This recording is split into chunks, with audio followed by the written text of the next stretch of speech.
in this stage of examination, they have given a syllabus. We saw what is the syllabus of prelims on Sunday, and we also correlated with the previous year question paper of 2019 just to understand how the syllabus is being transformed into questions and how UPSC is asking the questions, right? Next Monday என்ன பார்த்தோம்னா general studies 1 ஓடது பார்த்தோம். அதே மாதிரி Tuesday வந்து general studies 2 ஓடது பார்த்தோம். Having completed that, today we'll see general studies 3. So general studies 3 என்ன அப்படின்னா it is economics, science and technology, environment and internal security. Okay, so அதுதான் general studies 3 which we'll be seeing today. Okay, so we'll go in the similar fashion. First we'll see the syllabus, and I'll also tell you guys from the resources from where you guys have to study each and every topic in the syllabus. After that, we'll go to the question papers and we'll see how questions are asked with respect to the syllabus. Fine. And if you guys have any doubts, you can type it in the chat box, or if you feel that my audio is not clear or if my video relay is not proper, you can unmute yourself at any time and raise your query. Okay. So let us go into the syllabus now.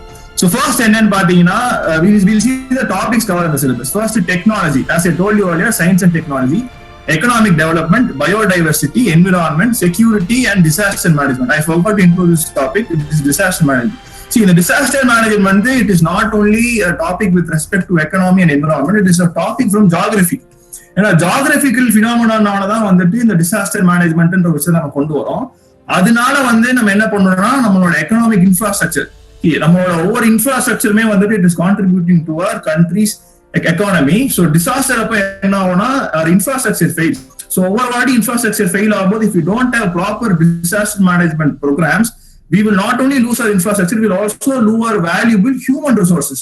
So infrastructure கூட போச்சுனா கட்டிக்கலாம், but if we lose our human resources, then it's a huge loss for the country. So that is why they moved disaster management from the side of geography into GS3, because human resource is also now seen as a perspectives of economy. Okay, now இன்னைக்கு நீங்க newspaper படிச்சிருந்தீங்கன்னா தெரியும் how disaster management is also helping to save the environment. Hindu first paper, I think I have the paper open, I'll show you right away. Yeah, see this news. நம்ம வந்துட்டு last கிளாஸஸ்ல சொல்லிட்டே இருந்தோம் the river Brahmaputra is flooding. So the result of that flooding of Brahmaputra, Assam is also flooding. So this title of this is the headline is Rangers guide 3 tigers of Kaziranga. Kaziranga is a national park in Assam. இது நம்ம எங்க பார்த்தோம் அப்படின்னா prelims 2019 questionல வந்துட்டு ஒரு environment related questionல Kaziranga was an option. அப்ப நான் சொல்லியிருந்தேன் Kaziranga it is a national park in Assam. It was in news every year. It will be news every year because ஒவ்வொரு வாட்டி ஏதோ ஒரு மிருகம் வந்து என்ன பண்ணும் அப்படின்னா அசாம் ஃப்ளட்ல வந்து மாட்டிக்கும். So in 2018 and 19, one horned rhinoceros was in news. Already its population is decreasing. It is in endangered list. So அன்னைக்கு அந்த மழை வரும்போது அதுக்கான population was in a critical stage அப்படின்னு சொல்லி they made a cover story. Hindu made a cover story of one horned rhinoceros, and one horned rhinoceros was also in prelims 2019 question paper. Okay. So இதுல பாத்தீங்கன்னா வந்துட்டு rangers were helping these tigers to escape from the floods affected in the particular national park in Kaziranga of Assam state. So here you can see this is actually a disaster management activity. The rangers are helping this to avert its disaster that is being caused in the national park due to flood. So this is how நம்ம வந்து எப்படி for example disaster management பத்தி ஒரு question raise பண்றாங்க அப்படினா you don't have to write it in perspectives of economic development alone, whereas you can also write it in perspective of environment by quoting this as an example. So how will you be able to quote this as an example? Only if you read newspaper, only if you are able to pick out these current affairs, you'll be able to quote this as an example. Fine. So adukandi da I told this. Let's jump into the each and the individual syllabus now. Okay. So Indian economy and issues relating to planning, mobilization of resources, growth, development and employment. See, I told you about the reforms of 1991 and how it helped the Indian economy to grow, and similarly the adverse effect of it, which was the structural issue. நான் சொல்லும்போது சொல்லியிருப்பேன் 1991 அப்புறமா நம்ம வந்து LPG கொண்டு வந்தோம். So இண்டஸ்ட்ரியில வந்துட்டு லிபரலைசேஷன் பண்ணோம், இண்டஸ்ட்ரீஸை வந்துட்டு பிரைவேட்டைசேஷன் பண்ணோம். அதே சமயம் வந்துட்டு நம்மளோட இந்தியன் மார்க்கெட்டை வந்து குளோபல் எக்கனாமிக்கு ஓபன் பண்ணோம். ஸோ அதை எதுக்கு நம்ம பண்ணோம் அப்படின்னா already 1985 China did the same thing, and with result of that there are many foreign direct investment in China with respect to manufacturing sector. So when a manufacturing sector is growing அப்படினா அதுக்கான employability opportunities also will be high. I told a very good example, I mean not a good example, an apt example. I cannot say this good by myself. So I told an apt example that day to make you guys understand that if a software company is making a software worth 10 lakhs, it will only require 10 to 15 employees, but whereas an automobile company is making a car for 10 lakhs, it will require around 100 to 200 employees. So with that, you will be able to understand the requirement of employment with respect to these two sectors.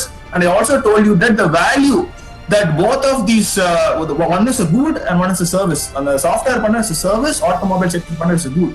So the value of the goods and services by both these sectors are equal when compared to the GDP. Because இது கொடுக்கிற value 10 lakhs தான், இது கொடுக்கிற value 10 lakhs தான்.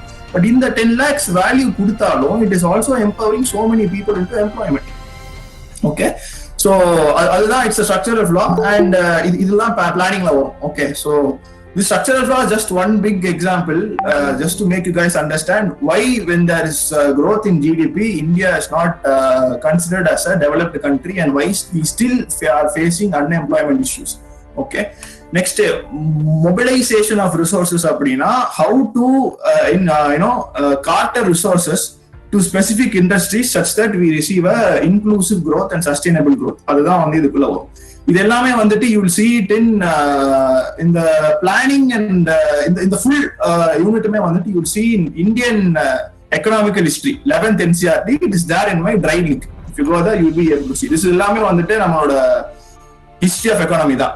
There will be 12 planning commissions. அதுவும் வந்துட்டு planning தான். There will be 12 planning commissions. Planning commissions பத்தியும் ஒரு question was asked in prelims and planning commission பத்தி மெயின்ஸ்ல கண்டிப்பா நியூஸ் கேட்பான். I mean கண்டிப்பா கேட்பான் கொஸ்டினா. So அது வந்து you see that there. Next, growth and development. Now I want you guys to answer me the difference between growth and development. Growth na enna, development na enna. When we can say that the country is growing and when we can say that the country is pursuing that development. I want you guys to give me an answer. First, growth na enna solunga. What is growth? You guys can either unmute and speak or you guys can also use the comment box here. Up to you.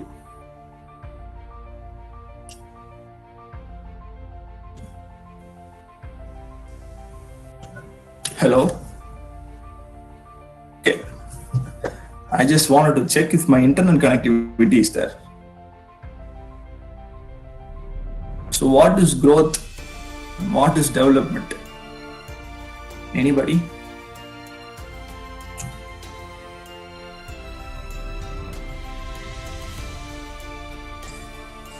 Okay. Hema has joined. Madhu has joined.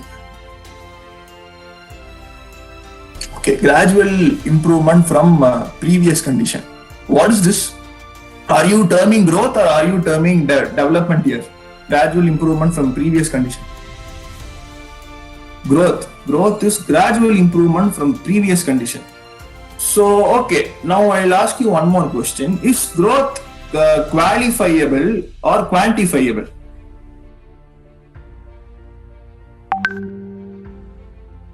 நீங்க சொல்ற இந்த concept இருக்கு இல்லையா, அதாவது are you meaning the quantifiable approach or qualifiable approach? What are you trying to mean here?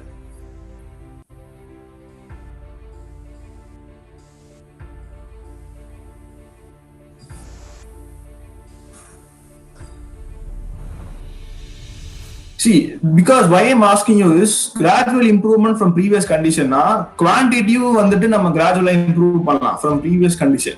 அதே மாதிரி quantity நம்ம gradually improve பண்ணலாம் from the previous condition. Say for example, நான் வந்து இன்னைக்கு 10 ஆப்பிள் வாங்குறேன்னா நாளைக்கு 15 ஆப்பிள் வாங்குறேன்னா it is quantity.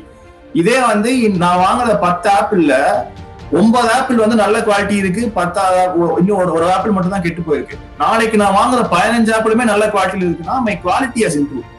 புரியுதுங்களா? I hope you understand. Okay, Madhu, growth is quantifiable whereas development is. Yes, Madhu has given the right answer. Growth is a quantifiable mode of looking at the perspective and development is qualifiable. See, அதான் நான் சொன்ன அந்த முன்னாடி சொன்ன நம்ம example தான். Our Indian economy is growing. We are facing GDP increase. Okay. When we increase our quality, it is, yeah, that is what Shreyas I'm coming to say. When there's GDP growth, when there's an increase in GDP, we call it as growth. But development எப்போ சொல்லுவோம், when this GDP growth is ensuring that everybody are able to, every sections of the society, every sections of people in society are able to cater their own needs.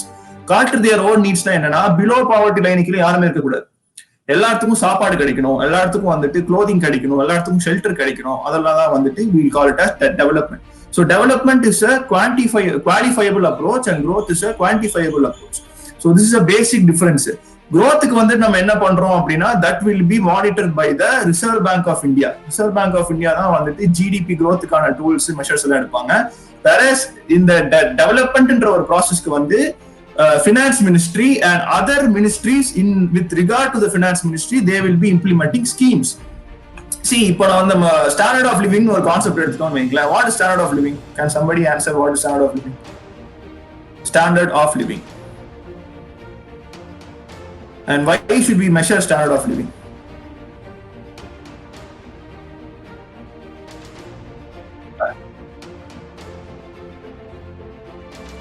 Entertainment.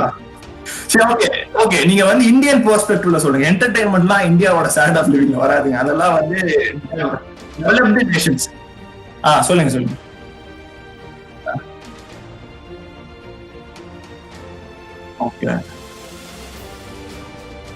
Okay so பேசிக்கான standard of living tools என்ன அப்படின்னு பாத்தீங்கன்னா, food, shelter, clothing. ஓகேவா? Then we have education, then health. ரீசெண்டா அது வேற entertainment. ஸோ இந்த என்டர்டைன்மெண்ட்ன்றது மோஸ்ட்லி நம்ம இந்தியா மாதிரியான டெவலப்பிங் கண்ட்ரீஸ் வந்து use this to measure standard of living. Because nowadays நம்ம மாதிரியான கண்ட்ரீஸ்க்கு என்டர்டைன்மெண்ட் இருந்தால் தான் வாழணும் அவசியம் இல்லை. ஃபர்ஸ்ட் நமக்கு ஃபுட் வேணும், ஷெல்டர் வேணும், க்ளோதிங் வேணும், அதே மாதிரி எஜுகேஷன் வேணும், நல்ல ஹெல்த் அண்ட் சானிடேஷன் வேணும். அதுதான் முக்கியம். அதுவே நம்ம நாட்டில் இல்லாத போது we should not focus about entertainment. But still after the liberal policies of our telecommunication sectors, we are having good reach to this particular sector of environment, a particular sector of entertainment rather than education. Education போய் நம்ம accessibility விட என்டர்டெயின்மெண்ட்கான accessibility ஜாஸ்தி ஆயிடுச்சு. ரைட்டா?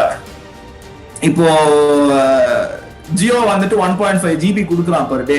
அந்த 1.5 GB வச்சுட்டு எல்லாரும் வந்து எஜுகேஷன் யூஸ் பண்றோமோ இல்லையோ, நம்ம எல்லாரும் ஈஸியா வந்து entertainment use பண்ணிரும். That is one such example. Okay, Shreyas has told something. Per capita income of citizens should be above one basic need.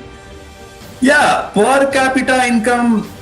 See, when per capita income is beyond a particular level, அப்போ அவங்கள வந்துட்டு they are not below the poverty line சொல்லலாம். ஓகேவா? So poverty line வந்து explain பண்றதுக்கு you can use per capita income as an index to measure poverty line. அவங்க வந்து poverty line மேல இருக்காங்களா இல்ல poverty line கீழே இருக்காங்களா அப்படின்னு சொல்லிட்டு. ஓகே, சோ இப்போ ரீசெண்டா முந்தா நேத்து வந்து ஒரு நியூஸ் இருந்துச்சு. இல்ல நேத்து ஒரு நியூஸ் இருந்துச்சு. என்ன அப்படின்னா, there is retail inflation வந்துட்டு 6% மேல போயிடுச்சுன்னு சொல்லி RBI வந்துட்டு ஒரு வார்னிங் கொடுத்திருந்தாங்க. ரீட்டைல் இன்ஃபிளேஷன் என்னன்னா, இந்த பர் கேபிட்டா இன்கம் மாதிரியே வந்துட்டு கன்சியூமர் பிரைஸ் இண்டெக்ஸ்னு சொல்லி ஒரு இண்டெக்ஸ் இருக்கு. சோ கன்சியூமர் பிரைஸ் இண்டெக்ஸ்னா ஒன்றும் இல்லை, ஒரு பேஸ்கெட்ல எடுத்துட்டு நம்ம வந்து ஆப்பிள், அதே மாதிரி கொஞ்சம் ரைஸ், கொஞ்சம் இட்லி, கொஞ்சம் வடை, கொஞ்சம் தோசை இதெல்லாம் போட்டோம்னு வைக்கலாம். ஸோ இந்த பாஸ்கெட் தான் வந்து நம்மளோட பேசிக் சர்வைபிலிட்டிக்கு ஒரு இம்பார்ட்டன்டான பாஸ்கெட்டா இருக்கு. இது இருந்தா வந்து நம்மளோட ஃபுட் நீட்ஸ் எல்லாமே வந்து சாட்டிஸ்ஃபை பண்ணிடலாம். எசென்சியல் கமோடிட்டிஸ் எல்லாமே இந்த பாஸ்கெட்ல இருக்கு.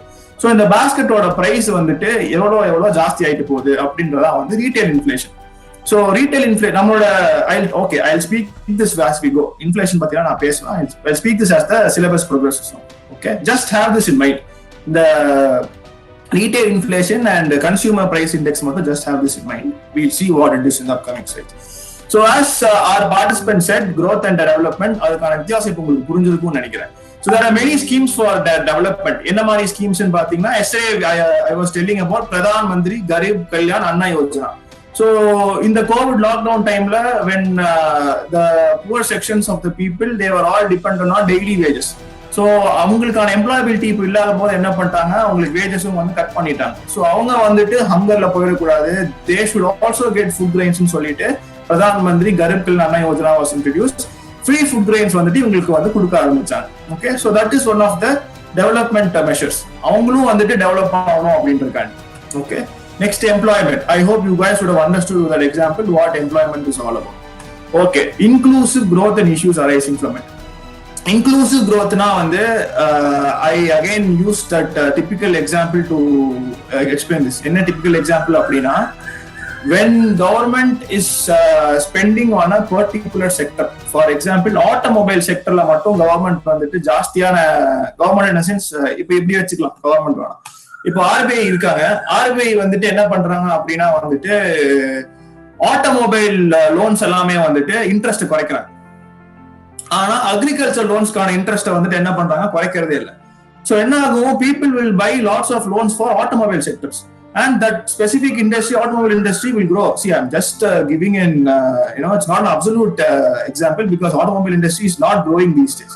So not an absolute example, just for understanding I'm giving this example. Whereas if agriculture loans வந்துட்டு அவங்க இன்ட்ரெஸ்ட் குறைக்கல அப்படின்னா, there will be no farmers to get this loan and loan வாங்க வந்து தயங்குவாங்க. அப்படி லோன் வாங்கினாலும் they will not be able to pay back the interest within the maturity time. They will face so much of difficulties, and what they'll do, unfortunately they'll end their life. We've been seeing this throughout the news every day. I mean not every day, frequently. So இந்த மாதிரியான விஷயம் நடக்கக்கூடாதுன்னு சொல்லி what RBI will do, அவங்க வந்துட்டு quality base பண்ணி they'll spread out the interest rates. RBI வந்து ரெண்டு tools எடுப்பாங்க. என்ன அப்படின்னா, ஒன்னு வந்து குவான்டிட்டி பேஸ் பண்ணி they'll ensure the supply of money, இன்னொன்னு குவாலிட்டி பேஸ் பண்ணி they'll supply ensure of money. Quality base பண்ணி என்னென்ன டூல் இருக்குன்னு பாத்தீங்கன்னா, RBI does repo rate, reverse repo rate operations. Recently, if you are reading the newspaper, after Prime Minister, before Modi ji announced Atmanirbhar, RBI said that it is reducing repo rate from 4.5% to 4%. 50 basic points, 50 or 40 basic points வந்து நான் குறைக்கிறேன் அப்படின்னு சொல்லி சொன்னாங்க.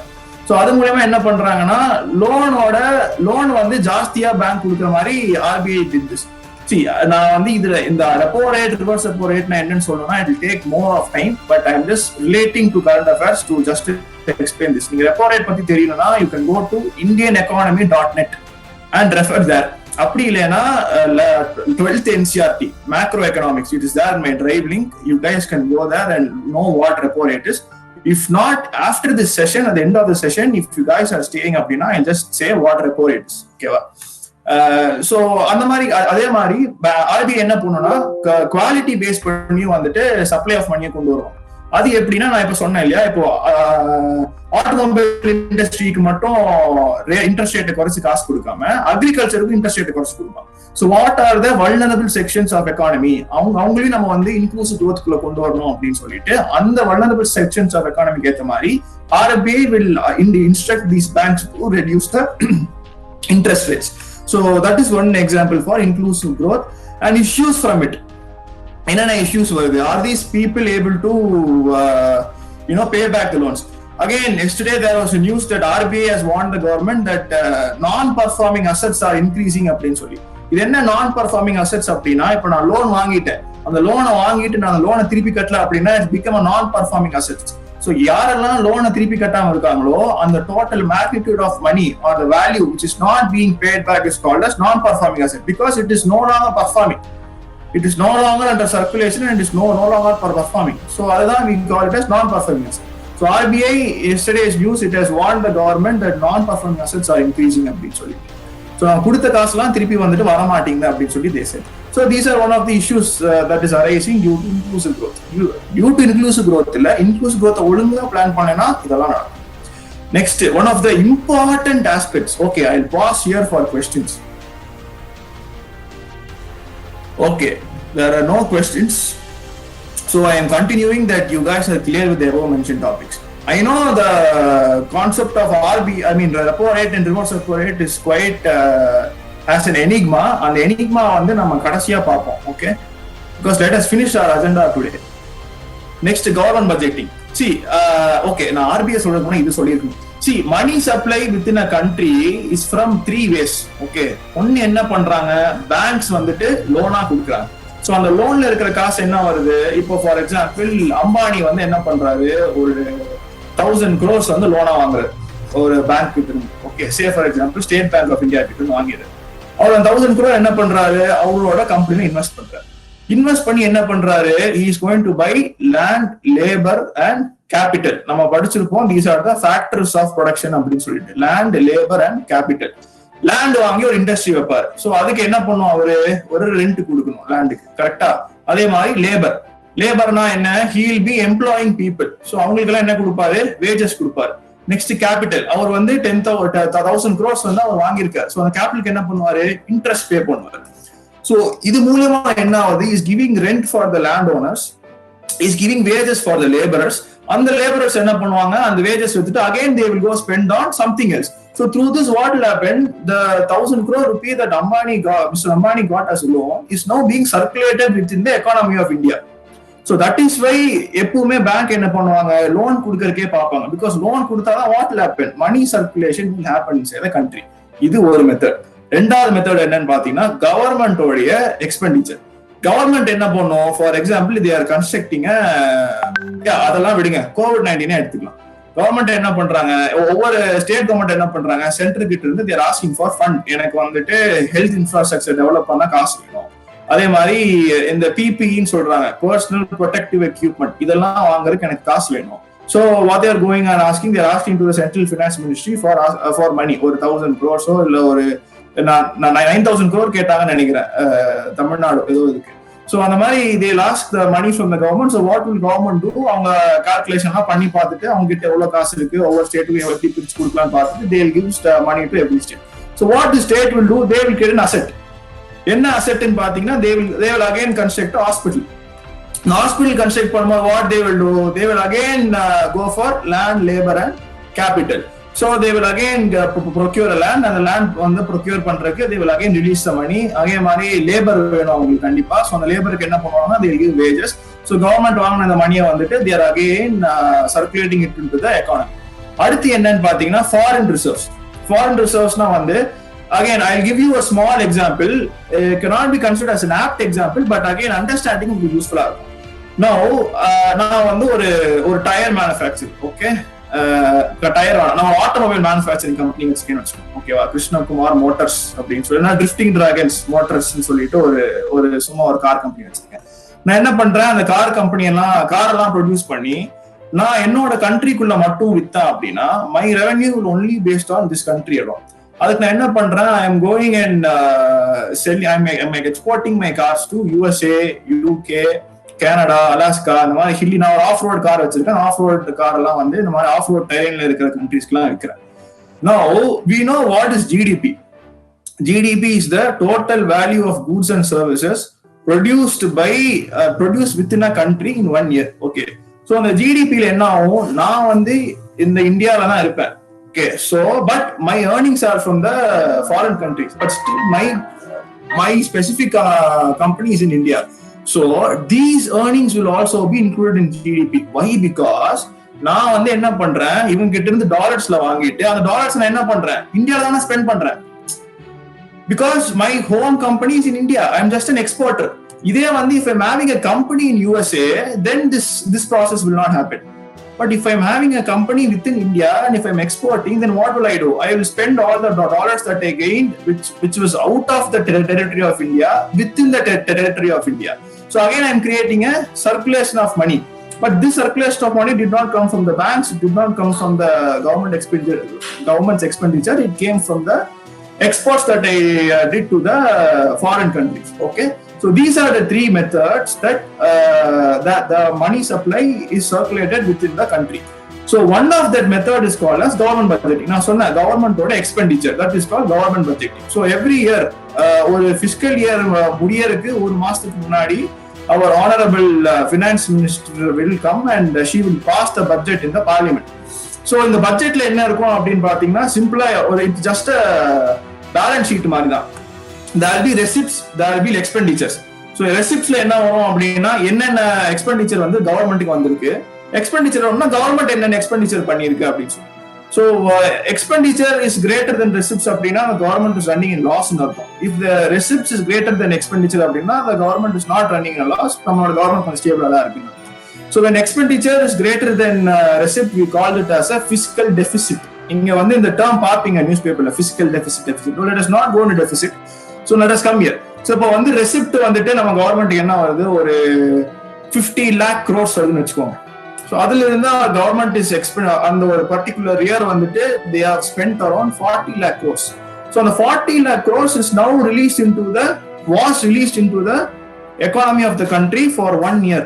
So அதுல இருந்து என்னென்ன மாதிரியான இம்ப்ரூவ்மெண்ட்ஸ் அண்ட் டெவலப்மெண்ட்ஸ் நடந்திருக்கு, என்ன மாதிரியான அசெட்ஸ் கிரியேட் ஆயிருக்கு, எவ்வளவு பேருக்கு சேலரி கொடுத்துருக்காங்க, எவ்வளவு பேருக்கு வேஜஸ் கொடுத்துருக்காங்க, என்னென்ன மாதிரியான கடன் எல்லாம் வந்து அடைச்சிருக்காங்க, அது எல்லாமே வந்து expenditure.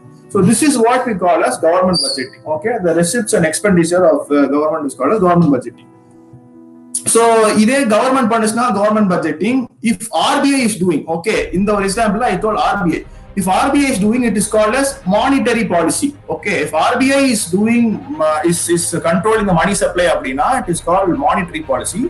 If government is controlling the money supply அப்படின்னா it's called fiscal policy or government budgeting. So I hope these two concepts are clear. These are very basic concepts in economy. In the concepts clear?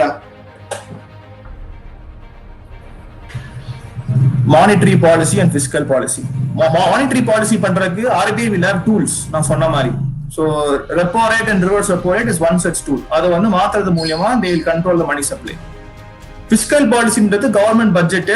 அந்த government budget மூலமா government will spend அந்த expenditure மூலமா what will happen? Supply of money will increase within the country. So I hope this concept is clear. Okay, Naveen Kumar, thanks for the reply. So this is what we call as government budgeting. Next we are going, these are core concepts of economy. Okay, now I want to make one thing clear. We are not going to study about economics. So economics ku economic no I did not say, because there are many beginners here. So sorry for that. Economics அப்படின்னா we will be studying about micro economics and macro economics. Micro எக்கனாமிக்ஸ்னா என்னன்னா, இப்ப நம்ம ஃபேமிலிக்குள்ள பண்ற பட்ஜெட்லாம் இருக்கு இல்லையா, நம்ம ஒவ்வொரு மாசம் பட்ஜெட் போடுவோம், நம்ம பேரண்ட்ஸ் போடுவாங்க, இந்த மாசம் வந்து நமக்கு இவ்வளவு இன்கம் வந்திருக்கு, இதை வச்சு நம்ம எவ்வளவு ஸ்பெண்ட் பண்ணலாம். That is called microeconomics. We study micro units of institutions in a country. Macroeconomics அப்படின்னா we study the whole country. Whole கண்ட்ரியை வந்துட்டு ஒரு யூனிட்டா கன்சிடர் பண்ணிக்குவோம். ஸோ நம்ம பண்ற சேஞ்சஸ் எல்லாம் அந்த ஒரு யூனிட்டை வந்து எப்படி அஃபெக்ட் பண்ணுதுன்னு கன்சிடர் பண்றது macro economics. We are going to study Indian economy, not economics. Economics is different from economy. Adula we will be concentrating on development, growth and macro economics within the country India. Adana neenga padikka porom. So people, you guys might have a fear that economics is a very huge subject and a dry subject. Yes, of course, it is a very huge subject. Dry subject na, I can't say it's a dry subject. I liked it, but it depends on each and everyone's perception and how you guys read economics. But it is very huge. But economy, with respect to this syllabus, is very small. It is actually a very small part of this huge subject called as economics. So economy பத்தி நீங்க பயப்படணும் அவசியம் இல்லை. It is very very small. The portions are also limited and is very doable also. Okay. So இதுக்கான resources என்ன பாத்தீங்கன்னா, நான் சொன்ன மாதிரி macro economics 12th standard NCERT introduction to macro economics, it is that my driving. அதை நீங்க படிச்சு முடிச்சிட்டீங்கன்னா what you two, பேப்பர்ல வர எக்ஸாம்பிள்ஸ் எல்லாம் பாருங்க. See, I told you earlier that நேத்து வந்துட்டு கன்சியூமர் பிரைஸ் இண்டெக்ஸ் பத்தி ஒரு நியூஸ் வந்துச்சு. So consumer price index is there in this book. So if you are trying to relate all this, இல்ல நான் ரிலேட் பண்ணிட்டேன், எனக்கு அது ரொம்ப ஈஸியா இருக்கு, இதுக்கான அட்வான்ஸ் லெவல் வேணும்னா refer Shankar Ganesh or Ramesh Singh. Shankar Ganesh book is also there in my drive link. Ramesh Singh I include பண்ணல, because Ramesh Singh is a very huge book. அவ்வளவு படிக்கணும்னு அவசியம் இல்லை, சங்கர் கணேஷ் படிச்சாலே போதும். ஸோ சங்கர் கணேஷ்ல போயிட்டு அதே கான்செப்டை பார்த்தீங்கன்னா அவங்க கொஞ்சம் என்ன பண்ணியிருப்பாங்க, விளாவாரியா போட்டிருப்பாங்க சங்கர் கணேஷ்ல. அப்படி இல்லை அப்படின்னா யூஸ் திஸ் வெப்சைட் indianeconomy.net, சூப்பரான வெப்சைட். அதுல வந்து என்ன பண்ணியிருப்பாங்க, இந்த நேற்று சொன்ன அந்த கன்சியூமர் பிரைஸ் இண்டெக்ஸ் நியூஸை வந்துட்டு ஒரு லேமேன் டேர்ம்ஸ்ல எக்ஸ்பிளைன் பண்ணிருப்பாங்க. கன்சியூமர் பிரைஸ் இண்டெக்ஸ்னா என்ன, அதுல இருந்து எப்படி அந்த ரீட்டைல் இன்ஃப்ளேஷன் நடக்குதுன்றதெல்லாம் வந்து லேமேன் டேர்ம்ஸ்ல எக்ஸ்பிளைன் பண்ணிருப்பாங்க. Okay, now let us come to government budgeting. That is done. Next, major cropping patterns in various parts of the country, different types of irrigation and irrigation storage systems, transport and marketing of agricultural produce, and issues and related constraints, e-technology in the aid of farmers. Okay, இது வந்துட்டு completely based on agriculture. In the major cropping patterns in various parts of the country வந்து it is related to the agricultural economy of India. அது வந்து history of Indian economy ல வரும், which is that 11th standard book I told you. So அதுல இருந்து you will see major cropping patterns எப்படி இருக்கு கண்ட்ரில அப்படின்னு சொல்லிட்டு. அதே மாதிரி நம்ம ப்ரீவியஸா ஃபாலோ பண்ண இரிகேஷன் பேட்டர்ன்ஸ் எல்லாம் வரும். நீங்க இதுல இருந்து அப்டேட் பண்ணோம் அப்படின்னா you have to follow the current affairs. Okay, I will tell you one more current affairs for this. It was there in the newspaper a couple of days ago. See, I've been telling you, follow this news that Assam flood பத்தி follow பண்ணுங்கன்னு சொல்லி I've been telling you. அதுல வந்துட்டு what the farmers in Assam they have done is they are now following the pattern of flood resistant crops. Okay, flood resistant crops வந்து ஒரு 3 crops இருக்கு. அந்த 3 crops பேர் I forgot actually. I'm sorry for that. So it is being developed by Indian Agriculture Research Institute. Okay. IARI Institute and the Indian Agriculture Research Institute வந்து அந்த 3 flood resistant crops வந்துட்டு they have developed. So அது மூலமா they are now practicing flood resistant cropping patterns in Assam. Because என்னதான் flood மழை பெஞ்சாலும் அவங்களுக்கான சாப்பாட்டு பற்றாக்குறை வரவே வராது. அதே மாதிரி there is drought resistant crops also. So these are some of the current affairs which is coming up. Next again types of irrigation. The types of irrigation வந்துட்டு this particular lesson you can study in India People and Economy. இந்த particular concepts ஒன்னு explain பண்ணிருப்பாங்க. History படிக்கணும்னா அந்த book தான் 11th standard India Economy and its development. இது வந்துட்டு India people and economy இதை படிச்சீங்கன்னா அதுவும் NCERT தான் இந்த ட்ரைவ். அதுல வந்து you will be studying about the various types of irrigation system, storage, transport, marketing of agriculture produce. இதெல்லாம் சர்வீஸ் செக்டர் பேஸ்ட் கம்பெனிஸ். இந்த marketing and transport of agriculture produce. இல்ல மார்க்கெட்டிங் டிரான்ஸ்போர்ட்லாம் யாரு பண்றாங்கன்னா Food Corporation of India doing. அவங்க தான் என்ன பண்றாங்க, they will procure from the farmers. Food Corporation of India will procure from the farmers and then they will distribute to the PDS, public distribution system. PDS தான் வந்து ration கடை. 3 ration கடை இருக்குல்ல, that is called PDS. So அந்த supply செயினை தான் இங்க சொல்றாங்க. Okay, and issues and related constraints. இப்போ இருக்கிற இஷ்யூஸ் என்ன, இந்த சப்ளை செயின்ல இருக்கிற இஷ்யூஸ் என்னன்னு சொல்லி கேட்கறாங்க. Current affairs. E-technology in the aid of farmers. What are the various e-technologies that are being developed to help farmers with respect to increasing their yield, reducing the attack of insects and everything. Okay, insects பத்தி ஒரு attack பேசும்போது தான் it suddenly struck me. Recently there was an attack by an insect in our agriculture field. அது என்ன insect? Can anybody say? Recently ஒரு 1 month இருக்குங்க. Locust. Yes, வெட்டுக்கிளி. Yes, அது locustங்க, not வெட்டுக்கிளி. வெட்டுக்கிளி விட அது பெருசா இருக்கும். அதோட வெட்டுக்கிளியோட அடுத்த ஃபார்ம் தான் locust. Vinodkumar. Locust is the right answer. Okay. So again, you just go search how locust is being formed. Okay, Indian Ocean Dipole னு சொல்லி ஒரு கான்செப்ட் இருக்கு. It is because of Indian Ocean Dipole. And the positive effect of Indian Ocean Dipole, suddenly this locust started to breed and this locust started to hatch from the eggs and the population last year. So Indian Ocean Dipole is a concept of geography. அதுல வந்து positive action of Indian Ocean Dipole ஒரு concept இருக்கு. அது base அதே concept தான் வந்துட்டு agriculture Australian forest ஃபயரும் வந்து cos பண்ணுச்சு. Okay, so this was in news and this was also in social media sites. ட்விட்டர்ல அதே மாதிரி இன்ஸ்டாகிராம்லாம் போட்டே இருந்தாங்க. I hope you guys had followed it. It's very important aspect. கண்டிப்பா இந்த வருஷம் ப்ரிலிம்ஸ்ல கேட்கலாம். What is Indian Ocean Dipole அப்படி? Okay, next issue related to the direct and indirect farm subsidies and minimum support prices. Minimum support prices in the farm subsidies, direct and indirect farm subsidies எல்லாம் வந்து government will do. MSPs நீங்க படிச்சிருப்பீங்க. இப்போ அந்த food Corporation of India இருக்குல்ல, farmers கிட்ட வாங்குறாங்கல்ல, so எம்எஸ்பின்னு ஒன்று maintain பண்ணிடுவாங்க. அந்த ரேட்டுக்கு கம்மியா வந்து ஃபார்மர்ஸ் கிட்ட வாங்கக்கூடாது. ஏன்னா இப்போ டிமாண்ட் அண்ட் சப்ளை வச்சுதான் வந்து rates will go. Okay, I like to take an example of onion. ஒரு 6 to 8 months முன்னாடி ஆனியனுக்கான டிமாண்ட் ஜாஸ்தி ஆச்சு, onion prices but supply wasn't there. Okay, see I'll tell you one example of onion. Onion வந்துட்டு நம்மளோட மார்க்கெட்ல வித்துட்டு இருக்காங்கன்னு வச்சுக்கோங்க. திடீர்னு என்ன ஆகுது, ஆனியன் வந்து அன்னைக்கு ஸ்டாக் வந்து நம்ம மார்க்கெட்டுக்கு வரல. ஸோ நம்ம என்ன பண்றாங்க, ஆல்ரெடி அந்த ட்ரேடர் என்ன பண்ணிருப்பான், ஒரு பேக் ஆஃப் ஆனியன் வச்சிருப்பான். அவன் ட்ரேடர் தெரியும் இன்னைக்கு காலையில வந்து லோடு வர வேண்டியது, ஆனியன் லோடு வரவே இல்லை. ஸோ என்ன பண்றதுன்னு தெரியாம இது என்ன பண்ணுவோம், இதுக்கான விலையை ஜாஸ்தி பண்ணிடுவோம். மற்ற ட்ரேடர்ஸ் கிட்ட மற்ற எந்த ட்ரேடருக்குமே ஆனியன் வந்திருக்கு. ஸோ எல்லா ட்ரேடர்ஸ் கிட்ட சொல்லிடுவோம் நம்ம விலையை ஜாஸ்தி பண்ணிடலாம், இன்னைக்கு நமக்கு சரக்கு வரல, ஸோ இதை வந்து விலையை குறைச்சோம்னா எல்லாமே இன்னைக்கே வித்து போயிடும், நாளைக்கு விற்கிறதுக்கு ஒண்ணுமே இருக்காது. அதுவும் கம்மியான விலையில வித்து போயிடுச்சு, நாளைக்கு சரக்கு இல்லைன்னா நம்ம கடையை க்ளோஸ் பண்ணி போக வேண்டியதான். ஸோ நம்ம வந்து ரேட்டை ஜாஸ்தி பண்ணிடலாம்னு சொல்லி இந்த ட்ரேடர்ஸ் எல்லாம் ரேட்டை ஜாஸ்தி பண்ணிடலாம். ஸோ நம்ம இப்போ என்ன பண்றோம், நம்ம போய் ஆனியன் வாங்க போறோம்.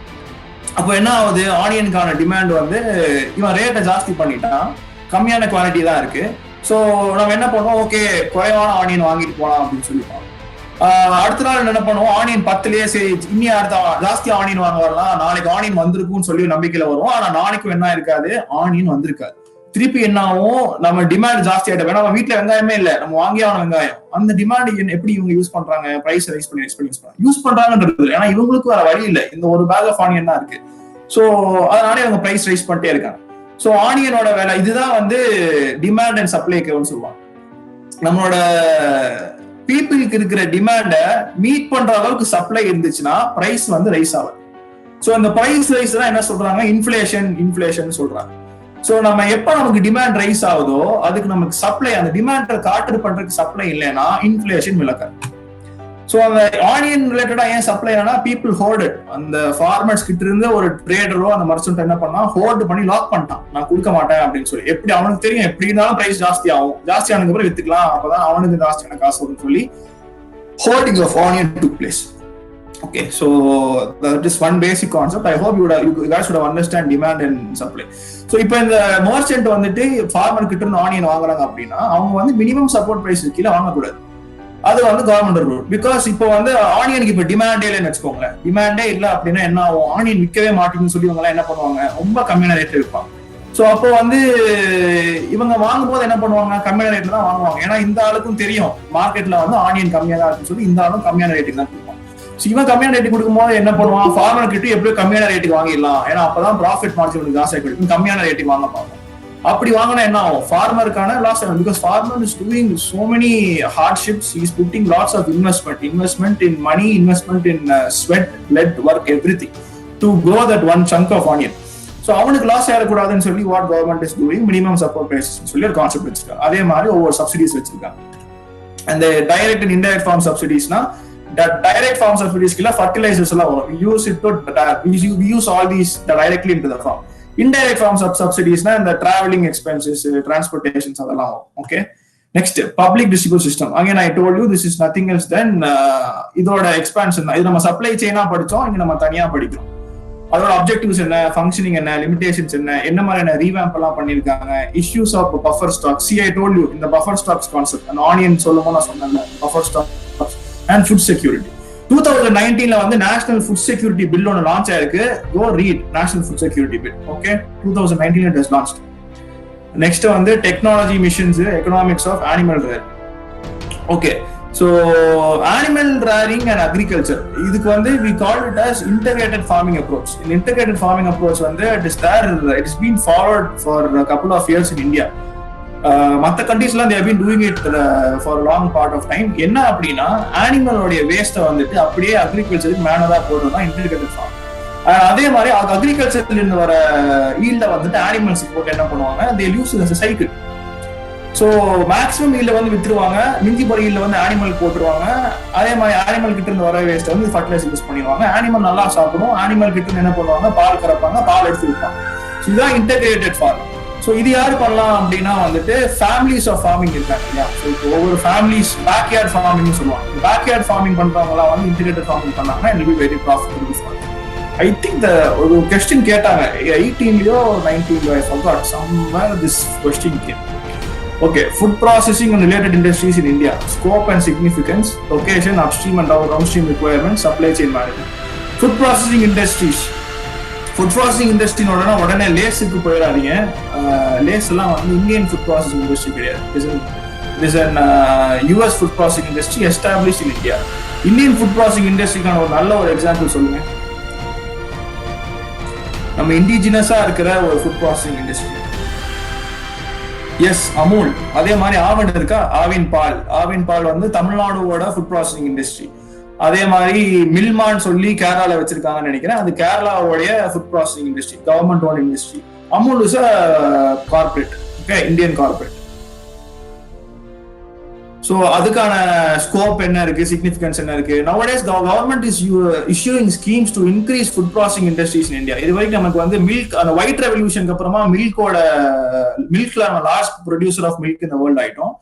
அதே மாதிரி மற்ற ஃபுட் செக்டர்ஸும் வளர்க்கணும் அப்படின்னு சொல்லி government is releasing so many schemes. Next, land reforms in India. In the land reforms வந்துட்டு I would have told when I was teaching world history, not teaching, when I was talking about world history, அங்க வந்து feudalism ஒரு concept பேசியிருந்தோம். அதே மாதிரி நான் சொன்னேன் இந்தியால ஜமீன்தாரி சிஸ்டம் இருந்துச்சு. ஜமீன்தாரி சிஸ்டம்ல இருந்து எப்படி இப்ப இருக்கிற ஈக்விட்டபிள் சிஸ்டம்க்கு மாத்தினாங்க அப்படின்றத அந்த land reforms in India. This should also be covered in Indian Economy and Development 11th standard book. அந்த ஹிஸ்டரி ஆஃப் இந்தியன் எக்கானமில வந்து இது கவர் ஆயிருக்கு. இதெல்லாம் பாத்தீங்கன்னா வந்து இந்த ஃபுட் ப்ராசஸிங் ரிலேட்டட் இண்டஸ்ட்ரீஸ் வந்து இந்தியன் பீப்புள் அண்ட் எக்கானமில வெறும் பேசிக்ஸ் கவர் பண்ணிருப்பாங்க. அதை தவிர்த்து வந்து நீங்க கரண்ட் அஃபேர்ஸ் கூட எப்படி ரிலேட் பண்ணி படிக்கிறீங்கன்றதுதான். Okay, next, effects of liberalisation on economy, changes in industrial policy and their effects on industrial growth. Liberalisation Indian economy and டெவலப்மெண்ட்ல கான்செப்டுவலா கொடுத்துருப்பாங்க ஹிஸ்டரியில, இந்தியா எக்கானமிக் ஹிஸ்டரியில. ஆனா அதுக்கான எஃபெக்ட்ஸ் ஆஃப் எக்கானமி வந்துட்டு ஒவ்வொரு பீரியட் ஆஃப் டைம் அதை மாறிட்டு தான் இருக்கு. Okay, I told one of the structural flaw from this இது என்னன்னா அந்த மேனுஃபேக்சரிங் செக்டர் வந்து க்ரோ ஆகாம இருந்துச்சு. So time with respect to the time period, this effects are being changing. So you should be vigilant with respect to current affairs. So current affairs வந்து நீங்க படிச்சா மட்டும்தான் you will be able to answer this. Okay, அதே மாதிரி industry policies also வந்து industry policies எல்லாம் ஒவ்வொரு act and பில்லாம் வந்துட்டு our government will be changing. Infrastructure, energy, ports, roads, airports, railways. So நான் கோல்டன் குவாடிலேட்டர்னு சொல்லி ஒரு ரோட்வே சொல்லியிருக்கேன். So how it is increasing the significance of transportation sectors. அதே மாதிரி various ports in India, harbours. இப்போ புதுசாக ஒரு போர்ட் கட்டுறாங்க அப்படின்னா அதை பத்தி படிச்சுவீங்க, அது எப்படி இந்தியா எக்கானமிக்கு வந்து ஹெல்ப்ஃபுல்லா இருக்குன்னு படிச்சுவீங்க. எனர்ஜி பத்தி ரீசெண்டா ஒரு நியூஸ் வந்துச்சு 2 நாள் முன்னாடி ஹிந்து பேப்பர்ல. ரேவா சோலார் ப்ராஜெக்ட்னு சொல்லி we launched a solar project மத்திய பிரதேஷ்ல. ரேவான்றது ஒரு solar park in Madhya Pradesh. So 750 megawatt capacity solar park வந்து நம்ம பிரைம் மினிஸ்டர் மோடி போய் லான்ச் பண்ணி வச்சார். So it is a PPP model, public private partnership தான். ஒரு பிரைவேட் கம்பெனியும் Rewa, I think Rewa private company, அதுவும் இல்லாமல் நம்மளோட ஒரு பப்ளிக் செக்டர் கம்பெனியும் சேர்ந்து தான் அந்த ப்ராஜெக்ட். ஸோ ஏன் அது ரொம்ப முக்கியம் அப்படின்னா it is Asia's one of the biggest solar capacity project. ஏஷியாலே அதான் பெருசு, 750 மெகாவாட். ஸோ நம்மளோட கோல் ஒன்று இருக்கு. பாரிஸ் அக்ரிமெண்ட்ல we made an agreement that by 2022 நினைக்கிறேன், அதுல வந்து 100 gigawatt solar energy வந்து India will be able to produce இந்த மாதிரி பேசினோம். Now we are almost up to 35 or 13 எனக்கு எவ்வளவு தெரியல. 2020 நம்ம 35 வந்திருக்கோம். இனி நம்ம 2 yearsல வந்து we should cover around 70 to 65 gigawatts. So it's practically impossible. இத பத்தி வந்து ஒரு எடிட்டோரியல் இருந்துச்சு. இந்த ரேவா எனர்ஜி ப்ராஜெக்ட் வந்த அந்த நியூஸ், அன்னைக்கு வந்த நியூஸை பத்தி அந்த ரேவா எனர்ஜி ப்ராஜெக்டும் இதையும் அந்த நம்மளோட அக்ரிமெண்ட்டையும் கம்பேர், இது ஆக்சுவலி இன்டர்நேஷனல் அக்ரிமெண்ட், நம்ம இன்டர்நேஷனல் ஃபார்ம்ல பேசிக்கணும். இந்த அக்ரிமெண்ட்டையும் கம்பேர் பண்ணி கொரோனா வைரஸ் லாக்டவுனையும் கம்பேர் பண்ணி நீட்டா எழுதியிருப்பாங்க. இந்த பேண்டமிக்ல வந்து is it possible to achieve the remaining 75 gigawatt of solar energy within 2022 அப்படின்னு சொல்லி ஒரு கம்பேர் பண்ணியிருப்பாங்க. So இதெல்லாம் எப்படி படிக்கிறன்றது we learn in the final session, which is the art of learning current affairs. So now you guys just grasp all these points, because why I'm telling you this, with respect to every aspects here, there's one or more current affairs that you can relate. Okay, again railways, இன்னைக்கும் நியூஸ்ல இருக்கு, நேற்று நியூஸ்ல இருக்கு. சஹாபார் board அப்படின்னு சொல்லி ஈரான்ல ஒரு போர்ட் இருக்கு. Respect to port and railways also. So அந்த போர்ட்ல வந்து நம்ம 2015 ஒரு ட்ரைலேட்டரல் அக்ரிமெண்ட் சைன் பண்ணோம். யாரு கூடனா ஆப்கானிஸ்தான், ஈரான், இந்தியா 3 பேரும் ட்ரைலேட்டரல் அக்ரிமெண்ட் சைன் பண்ணோம். ட்ரைலேட்டர்னா 3 பேர். ஓகே, ஸோ என்ன அக்ரிமெண்ட்னா வந்துட்டு ட்ரேட் அண்ட் டிரான்ஸ்போர்ட் அக்ரிமெண்ட் தான். இப்போ குஜராத் இங்க இருக்கு, ஈரான் இங்க இருக்கு. குஜராத்ல இருந்து நம்ம என்ன பண்ணுவோம், ஈரானுக்கு வந்துட்டு போர்ட் மூலியமா, அந்த சஹாபார் போர்ட் மூலியமா நம்ம வந்துட்டு நம்மளோட எக்ஸ்போர்ட்ஸ் எல்லாம் அமைச்சோம். ஸோ ஈரான் ஆப்கானிஸ்தான் கிட்ட தான் இருக்காங்க. ஸோ என்னன்னா இது ஒரு ரயில்வே ட்ராக். இந்த ஈரான் டு ஆப்கானிஸ்தான் ஒரு ரயில்வே ட்ராக் ஒன்று கன்ஸ்ட்ரக்ட் பண்ணி நம்ம இம்போர்ட் பண்ற நம்ம எக்ஸ்போர்ட் பண்ற எல்லாத்தையுமே வந்துட்டு ஈரான் இம்போர்ட் பண்ணி அங்க இருந்து ஒரு ரயில்வே ட்ராக் மூலியமா ஆப்கானிஸ்தானுக்கும் அந்த கூட்ஸ் போயிடும், அதே மாதிரி ஈரானுக்கும் அந்த கூட்ஸ் போயிடும். ஸோ அந்த ட்ரைலேட்டரல் அக்ரிமெண்ட் வந்து நம்ம 2015 சைன் பண்ணோம். பட் ஈரானுக்கு வந்து அமெரிக்கா டென்ஷன் இருக்கனால இந்தியா என்ன பண்ணல, அவங்க சொன்னபடி அந்த ட்ரைலேட்டரல் அக்ரிமெண்ட்டுக்கு எந்த ஒரு ஸ்டெப்பும் எடுக்கல. பிகாஸ் நான் இதுவும் நான் சொல்லியிருப்பேன், கேட்ஸா அப்படின்னு சொல்லிட்டு கரெக்டா அந்த அமெரிக்கன் ஆர்பிட்ரிய வந்து நம்ம குறைக்கிறதுக்காண்டி ஒரு ட்ரீட்டி ஒன்று சைன் பண்ணியிருக்கோம். அமெரிக்கன் ஆர்பிட்ரசி அப்படின்னா America since is super power of economy, it shows arbitrary everywhere.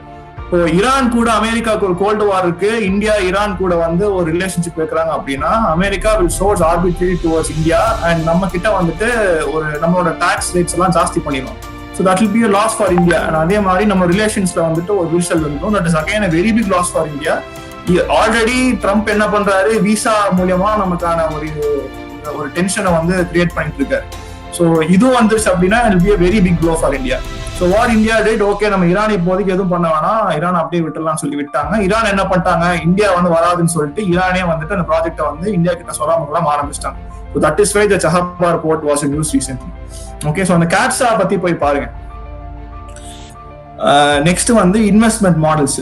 So investment models வந்து it's a very small topic. So what are the various investment models? So FDI இருக்கு, அதே மாதிரி FPA இருக்கு, foreign portfolio investment, foreign direct investment. So foreign exchange கீழே இருக்கிற ஒரு குட்டி topic தான் இன்வெஸ்ட்மெண்ட் மாடல்ஸ். ஸோ எஃப்டிஐனா ஒன்றும் இல்லை, ஒரு ஃபாரின் கம்பெனி வந்துட்டு இந்தியாவில் இன்வெஸ்ட் பண்ணி இந்தியா கம்பெனியோட ஒரு ஷேர் வச்சிருப்பாங்க, அதான் எஃப்டிஐ. ஃபாரின் போர்ட்ஃபோலியோ இன்வெஸ்ட்மெண்ட் தான் வெறும் இன்வெஸ்ட்மெண்ட்டும் பண்ணிட்டு போயிடுவாங்க. It will not be a share like the concept.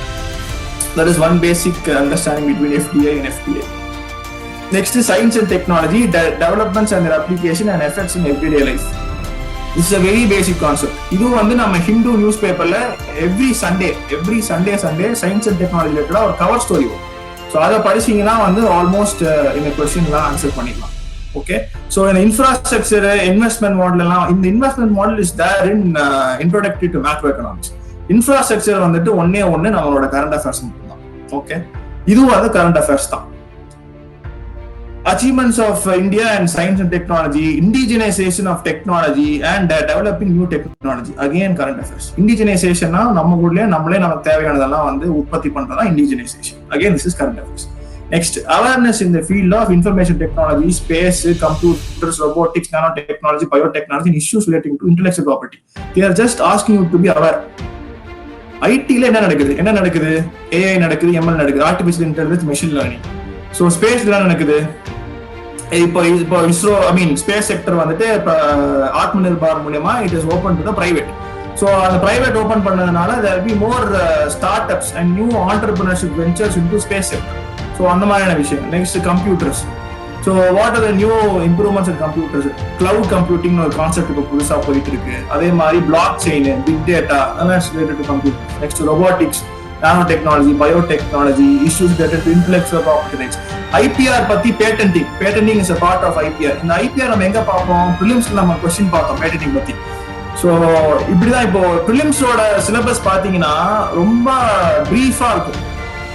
Etcetera போட்டு முடிச்சிருவோம். அந்த எக்ஸெட்ராவோட கன்ஃபியூஷன் நீங்க எங்கிருந்து எடுக்கலாம்னு பாத்தீங்கன்னா இங்கிருந்து எடுக்கலாம். So that is why I always suggest, not only I, all the people who have been successful and all the people why they have been a failure, both of these people do a common thing, which is prelims-க்கும் mains-க்கும் சேர்ந்து படிங்க, டிஃபரெண்டா படிக்காதீங்க. இப்போ topic இப்போ சஹாபார் போட்டு படிக்கிறீங்க அப்படின்னா don't just know what Chabahar port ஈரான்ல இருக்கு, அந்த மாதிரி MCQ-ல வந்துட்டு வேற சஹாபார் போர்ட்னு கேட்டாங்கன்னா ஈரான் டிக் பண்ணிட்டு போகலான்னு படிக்காதீங்க. சஹாபார் போர்ட்டோட இன்ட்ரோடக்ஷன், அந்த ஹிஸ்டரி பாருங்க. இந்த மாதிரி ட்ரைலேட்டர் அக்ரிமெண்ட் இருக்கு. அதே மாதிரி அந்த ட்ரைலேட்டர் அக்ரிமெண்ட்னால இந்தியன் எக்கானமி எப்படி பூஸ்ட் ஆகும், நம்மளோட எக்ஸ்போர்ட் எப்படி பூஸ்ட் ஆகும், நம்மளோட US ரிலேஷனால நம்ம ஏன் வந்து அதுக்கு பண்ணல. ஸோ US ரிலேஷன் பத்தி பேசணும், கேஸா பத்தி பேசலாம். So these are all mains concepts. So இந்த ஒரு கரண்ட் அஃபேர்ஸ் மூலமா பிலிம்ஸுக்கு என்ன எப்படி நம்ம கரண்ட் அஃபேர்ஸ் எடுக்கலாம், மெயின்ஸுக்கு எப்படி எடுக்கலாம்ன்றத you should think and you should take. Okay, so that's why you should always have a prelims cum mains approach when comes to preparing current affairs and preparing static portions also. Okay, next one, this is also in current affairs only. இது எல்லாமே current affairs நம்ம படிக்க முடியும். Next, conservation, environment pollution and degradation, environment impact assessment.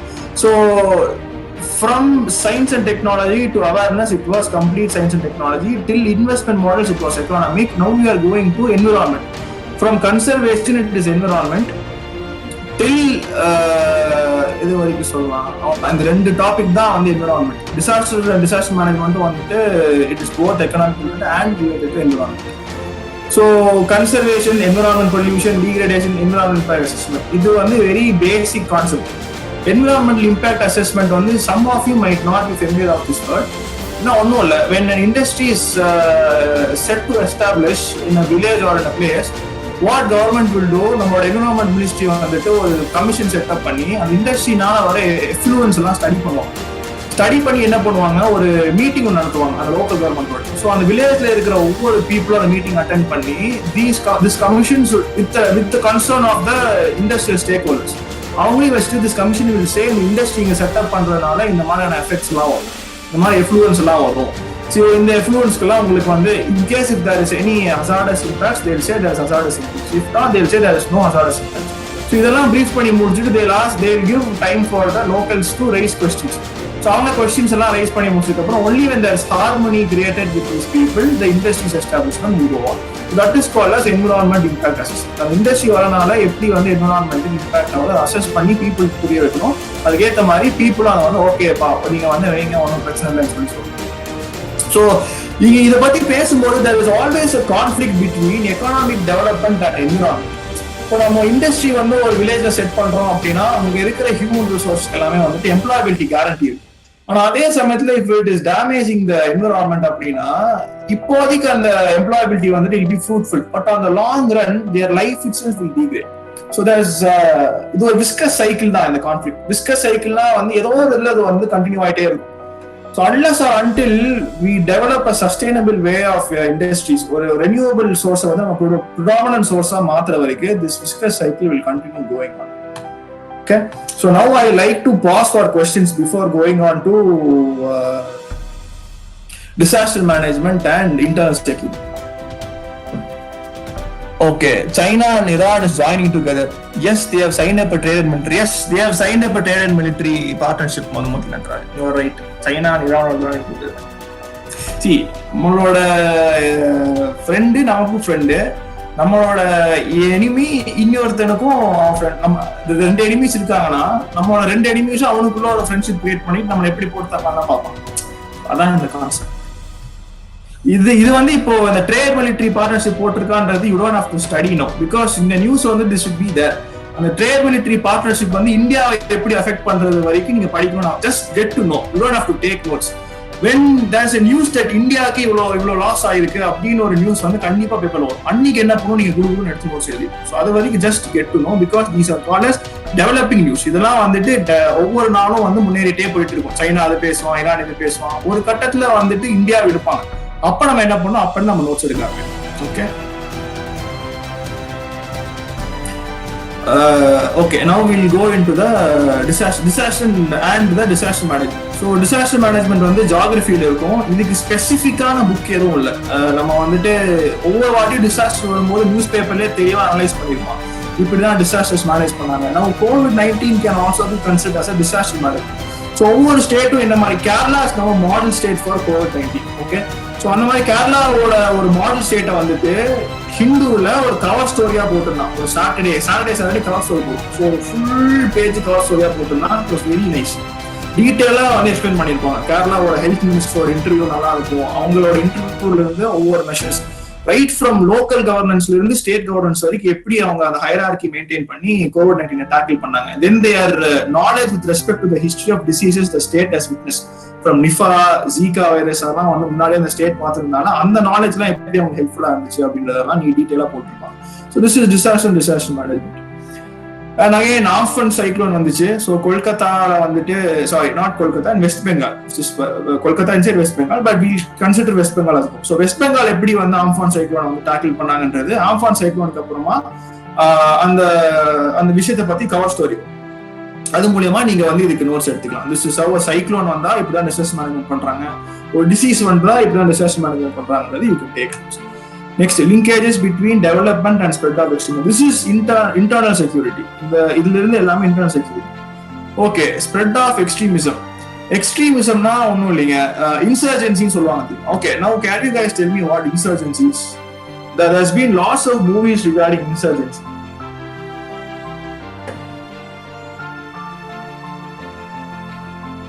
Insurgency, insurgents or insurgency. Whom do we term insurgent?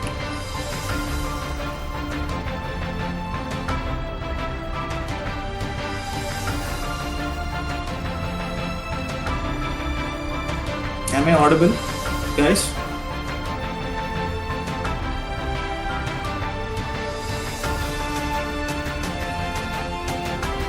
Okay, at least answer if I'm audible or not. Okay, they have given idea. Okay, insurgency is revolting. Yeah. Against whom? Revolting against whom? Revolt can be anything. I can even take a revolt against a specific person. I can do a revolt against a company. I can do revolt against my parents. So, revolting against whom is the concept of insurgency. See, what is internal security? அதுக்கான பதில் தெரிஞ்சா you will say what is why. Okay, against the nation maybe. இல்லைங்க, maybe எல்லாம் இல்லைங்க, அதுதான் against the nation இல்ல, against the government. Government பாலிசிஸ்லாம் எனக்கு பிடிக்கல. கவர்மெண்ட் வந்து அவங்க பாலிசி போடுறது மூலியமா they are removing my freedom, என்னோட லிபர்ட்டியை வந்து கவர்மெண்ட் ரிமூவ் பண்றாங்க அப்படின்ற ஒரு கான்செப்ட் தான் எக்ஸ்ட்ரீமிசமே. Okay, so one form of extremism is insurgency. Insurgency in the sense government against வந்துட்டு கான்செப்ட்ஸ் எல்லாம் அதுக்கான ஒரு ஐடியாலஜி எல்லாம் பரப்பி training young minds and other people to do revolt against the government using arms and weaponry. Revolting is good, protesting is good, because protesting is our democratic right. We can protest against the government. அப்பதான் வந்துட்டு government will be able to understand the people's need. So when we call this protesting an extremist action is when we do protest with violence. நம்ம வந்து கையில ஒரு கன் எடுத்துட்டு அந்த grenades அந்த மாதிரி கும்பலாம். இப்போ there was a racism revolution that happened in America recently. So there was a footage that was released by CNN. CNN இருக்கிற ஆபீஸ்ல வந்துட்டு the civilians were attacking. They were throwing bombs inside the civilians office. So that is extremism. Okay, அதுதான் insurgency. They have turned against the government. They have been burning down buildings. அதெல்லாம் insurgency. Okay, so அதெல்லாம் என்ன பண்ணுது? It is affecting the internal security of the country. So now what they are doing, they are linkaging the development with spread of extremism. So இந்த மாதிரி extremism spread ஆக இந்த மாதிரி கவர்மெண்ட்டுக்கு அகேன்ஸ்ட் ஐடியாலஜிஸ் எல்லாம் ஸ்ப்ரெட் ஆக டெவலப்மெண்ட் எப்படி hinder ஆகுது? Again I will tell you, it is a viscous cycle. சில ஏரியால வந்து டெவலப் ஆகாதனாலதான் எக்ஸ்ட்ரீமிசமே ஸ்ப்ரெட் ஆகும். ஓகே, இந்த கான்செப்ட் யாரெல்லாம் அக்ரி பண்றீங்க? I am telling that since there is no development, அவங்க வந்து பாவர்ட்டி ஜாஸ்தியா இருக்கு, எஜுகேஷன் ஃபெசிலிட்டிஸ் ரொம்ப கம்மியா இருக்கு, ஹை ரேட் ஆஃப் இல்லிட்ரஸி, இதெல்லாம் நான் வந்து there is high chances of spread of extremism within a region. How many of you guys fully agree? Yes, Shreyas, fully agree. That is the actual reason why there is an increase in spread of extremism. So UPSC has beautifully correlated these two topics and they've given it as a syllabus here. Okay. Next, role of external state and non-state actors in creating challenges to internal security. இது only இல்லைங்க, external state நான் state ஆக்டர்ஸ்னா வந்துட்டு வெளியில இருக்கிறவங்க வந்துட்டு எப்படி நம்மளுக்கு internal security.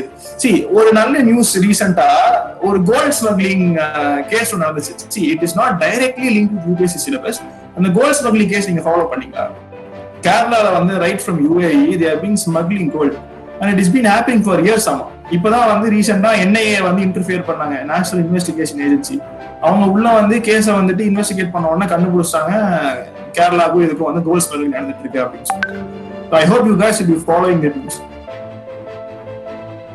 Yeah, the same thing, Madhu, same thing. So இதெல்லாம் வந்து ரோல் ஆஃப் இதனால என்ன, what is the challenge towards internal security? இது சொல்லுங்க பாப்போம். What is the challenge? Okay, கேரளால இருக்கிற ஒரு நபர் என்ன பண்றாரு, UAE இருந்து யாருக்கும் தெரியாம ஒரு கோல்டு பிஸ்கட்டை வந்துட்டு ஸ்மகிள் பண்ணி இந்தியாவில் வச்சிருக்காரு. அவரு UAE காசு கொடுத்தா அந்த கோல்டு பிஸ்கட்டை வாங்கி வச்சிருப்பாரு. ஆனா என்ன, கவர்மெண்ட் தெரியாம வாங்கி வச்சிருக்காரு. அவ்வளவுதான். அதுக்கு இன்டர்னல் செக்யூரிட்டிக்கு என்ன? How can that affect internal security? Can somebody say that? See, I hope you guys understand the question. இப்போ மிஸ்டர் A அப்படின்றவர் என்ன பண்றாரு, UAE இருந்து ஒரு 2 கோல்டு பிஸ்கட் வாங்கி வைக்கிறாரு.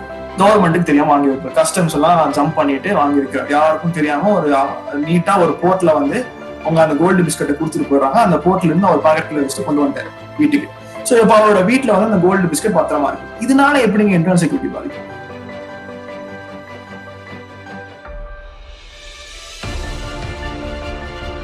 Can somebody answer?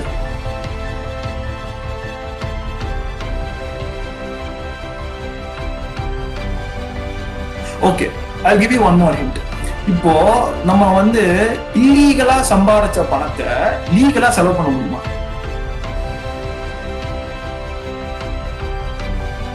இப்போ அவர் பண்ண அந்த கோல்டு பிஸ்கட் ட்ரேட் இருக்கா, இப்போ மிஸ்டர் A வந்து UAE வந்து 2 கோல்டு பிஸ்கட்டை வந்து சம்பாதிச்சிருக்காரு. அது இல்லீகலா அவர் சம்பாதிச்சு வச்சிருக்காரு அவர் வீட்டுல. அந்த கோல்டு பிஸ்கட்டை எடுத்து அவர் லீகலா எங்கேயாச்சும் போய் செலவு பண்ண முடியுமா? No. Okay, yes. Madhu has said no. Okay, Shreyas has said yes. Yes, எப்படிங்க ஸ்ரேயா சொல்றீங்க?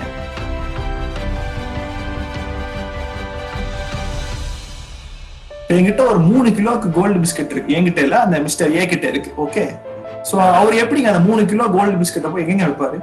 எப்படிங்க வைக்க முடியும்? ஸ்ரேயாஸ் ஆன்சர் பண்ணுங்க.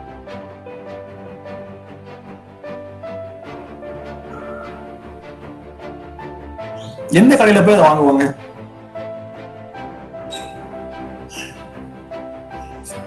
அப்படி ஒரு கோல்டு கடை அதை வாங்குது அப்படின்னா என்ன ஆகும், இந்த மாதிரி அவங்க கிட்ட இருந்த அந்த கோல்டு பிஸ்கட்டை வாங்கியிருக்காங்கன்னு சொல்லி ஒரு நியூஸ் போயிருக்கும்.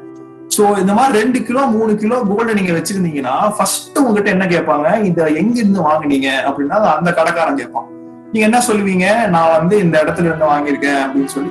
லீகலா வாங்கினீங்கன்னா சொல்லுவீங்க, நான் வந்து இந்த ஜுவல்லரி ஷாப்ல இருந்து முன்னாடி வாங்கியிருக்கேன்னு சொல்லி அதுக்கான பில்லு, இன்கம் டாக்ஸ் கட்டின ரிசிப்ட் எல்லாம் காட்டுவீங்க. நீங்க ஸ்மகிள்லாம் பண்ணிட்டு வந்திருக்கீங்க, எப்படி உங்களால வந்து அதை சேஃபா ஸ்பெண்ட் பண்ண முடியும் சொல்லுங்க பாப்போம்.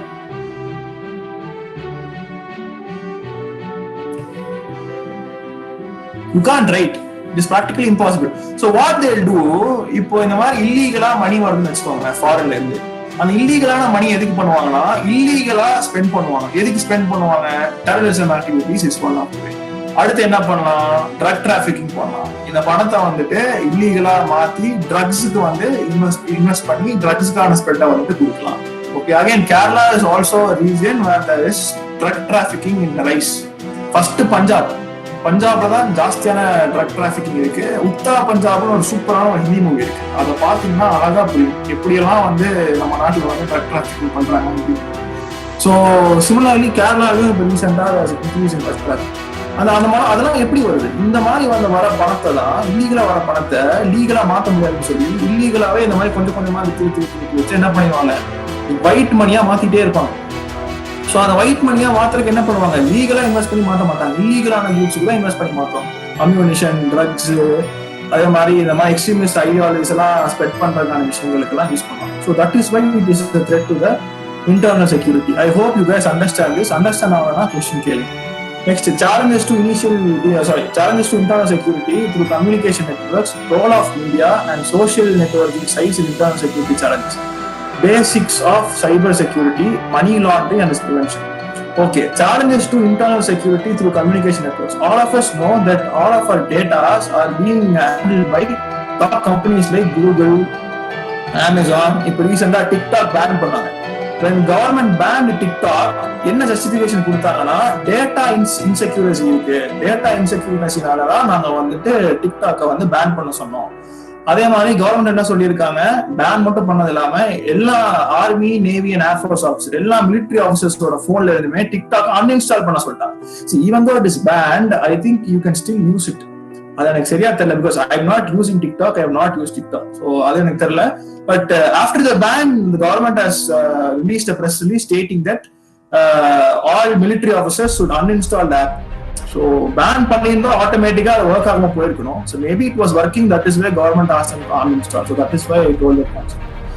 So இந்த மாதிரி விஷயங்கள்லாம் it is a threat towards internal security. Next, role of media and social networking sites.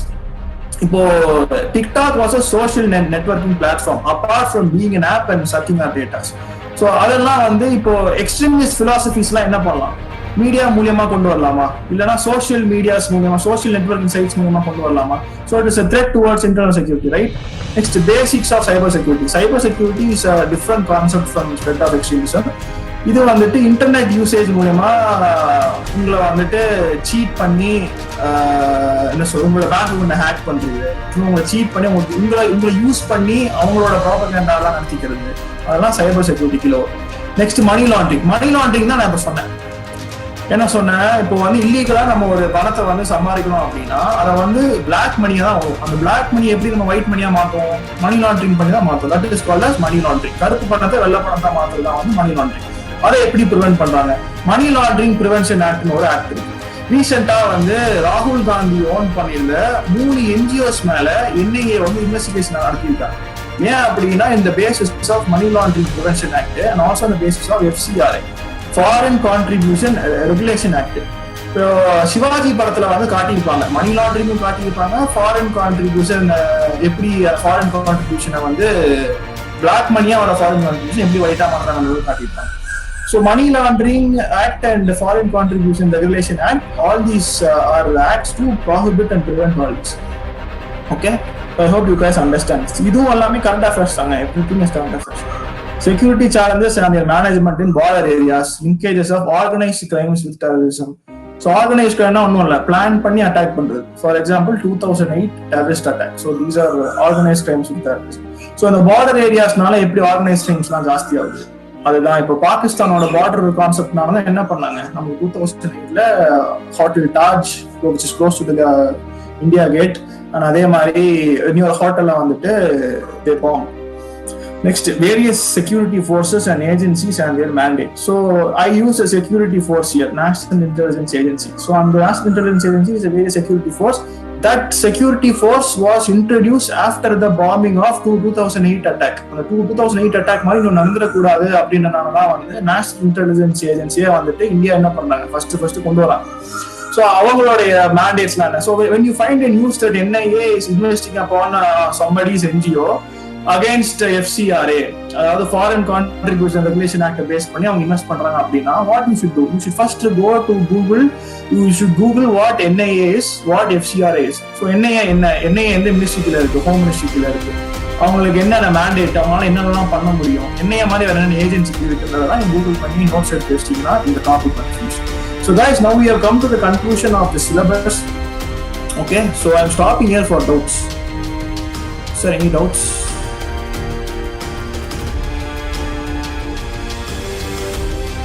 Guys, am I audible? Can we approach and can we go towards the previous year question papers? Paklama? Yes or no? Yes, na. Okay, Shreyas, thank you.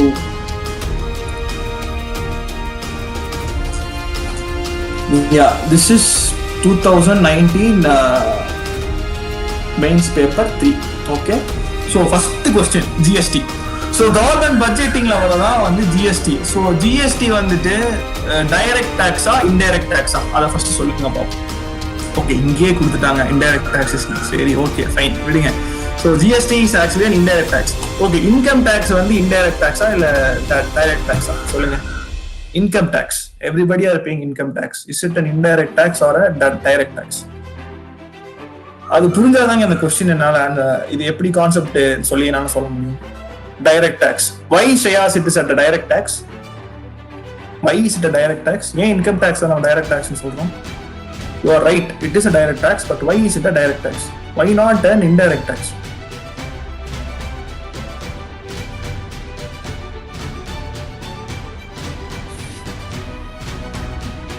Shreyas, do you know that? Okay, directly from the individual. See, GST is also directly from the individual only, Madhu. See, when you are buying cake from a bakery, you are paying GST, 8% SGST, 8% CGST, 18% tax only யார் கட்டுறீங்க? நீங்க தான் கட்டுறீங்க. You are paying it. It is from your pocket.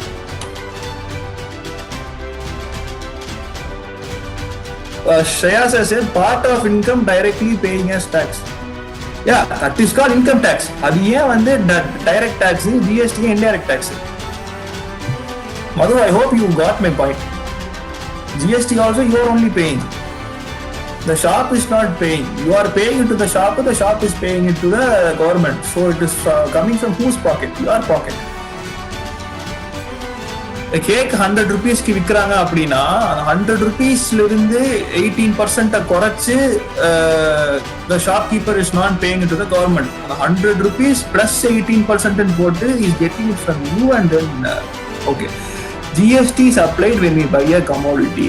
Okay, income tax is also applied when we sell a commodity. So what are you trying to do? Paying through product. இப்போ income வந்துட்டு நான் எனக்கு product with வருது, ஓகேவா? So அதுவும் எனக்கு income தானே, அதுலயும் ப்ராடக்ட் இருக்குல்ல.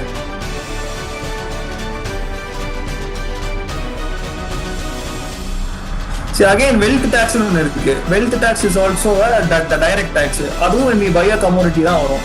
இப்போ வெல்த்தியான ஒரு கமோடிட்டி வாங்கணும். Say for example, I am buying a Lamborghini, which I cannot buy in my entire life. I know that, but for an example, and I am buying a Lamborghini, I should pay wealth tax. So I am buying the commodity. That is why government is charging wealth tax. Wealth tax is the direct tax, not an indirect tax. But there is an intermediate store. Exactly. Now you are coming to the point. See, taxationல yes exactly Madhu. Now you are come to the point. Taxationல வந்துட்டு incidence and impact னு சொல்லி ரெண்டு concept இருக்கு. இன்சிடென்ஸ்னா யார் மேல tax போடுறாங்க, இம்பாக்ட்னா யார் அந்த டாக்ஸை கட்டுறாங்க. சரியா? இந்த இன்சிடென்ஸும் இம்பாக்டும் ஒரே ஆள் மேல இருந்துச்சுன்னா it is called direct tax. இன்சூரன்ஸும் இம்பாக்டும் வேற வேற ஆள் மேல இருந்துச்சுன்னா it is called indirect tax. Say for example income tax. Insurance யார் மேல?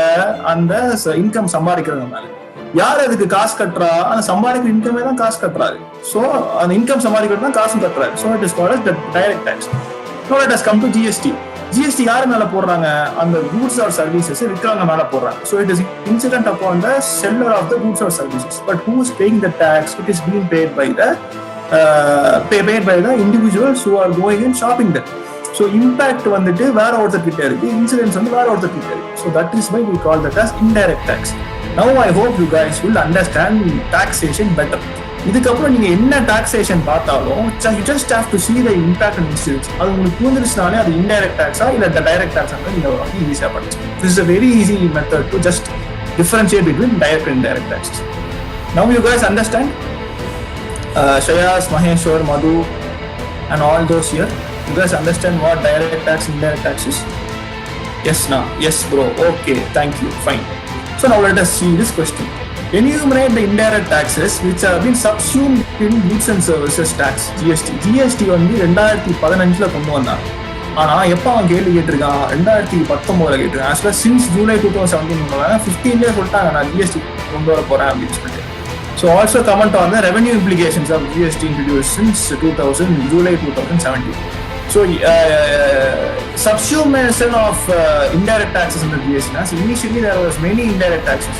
VAT இருந்துச்சு, ஸ்டேட் செஸ் இருந்துச்சு, அந்த மாதிரி பல இன்டைரக்ட் டாக்ஸஸ் இருந்துச்சு. அது கூட நம்ம போகலாம். அந்த எல்லா இன்டைரக்ட் டாக்ஸும் என்ன பண்ணிட்டாங்க? கூட்ஸ் அண்ட் சர்வீசஸ் டாக்ஸ்னு சொல்லி சிங்கிள் டாக்ஸ் வெஹிக்கிளா மாத்திட்டாங்க. ஸோ என்னென்ன இன்டைரக்ட் டாக்ஸஸ் எல்லாம் வந்து சப்ஸ்யூம் பண்ணிருக்குன்னு சொல்லி அதில் கேட்கறாங்க. ஆல்சோ கமெண்ட் ஆன் ரெவென்யூ என்ன ரெவென்யூ இம்ப்ளிகேஷன் அப்படின்னா ஜிஎஸ்டியில் என்னென்ன டைப்ஸ் ஆஃப் ஜிஎஸ்டி இருக்கு மக்களே? அதை சொல்லுங்க. என்னென்ன டைப்ஸ் ஆஃப் ஜிஎஸ்டி இருக்கு?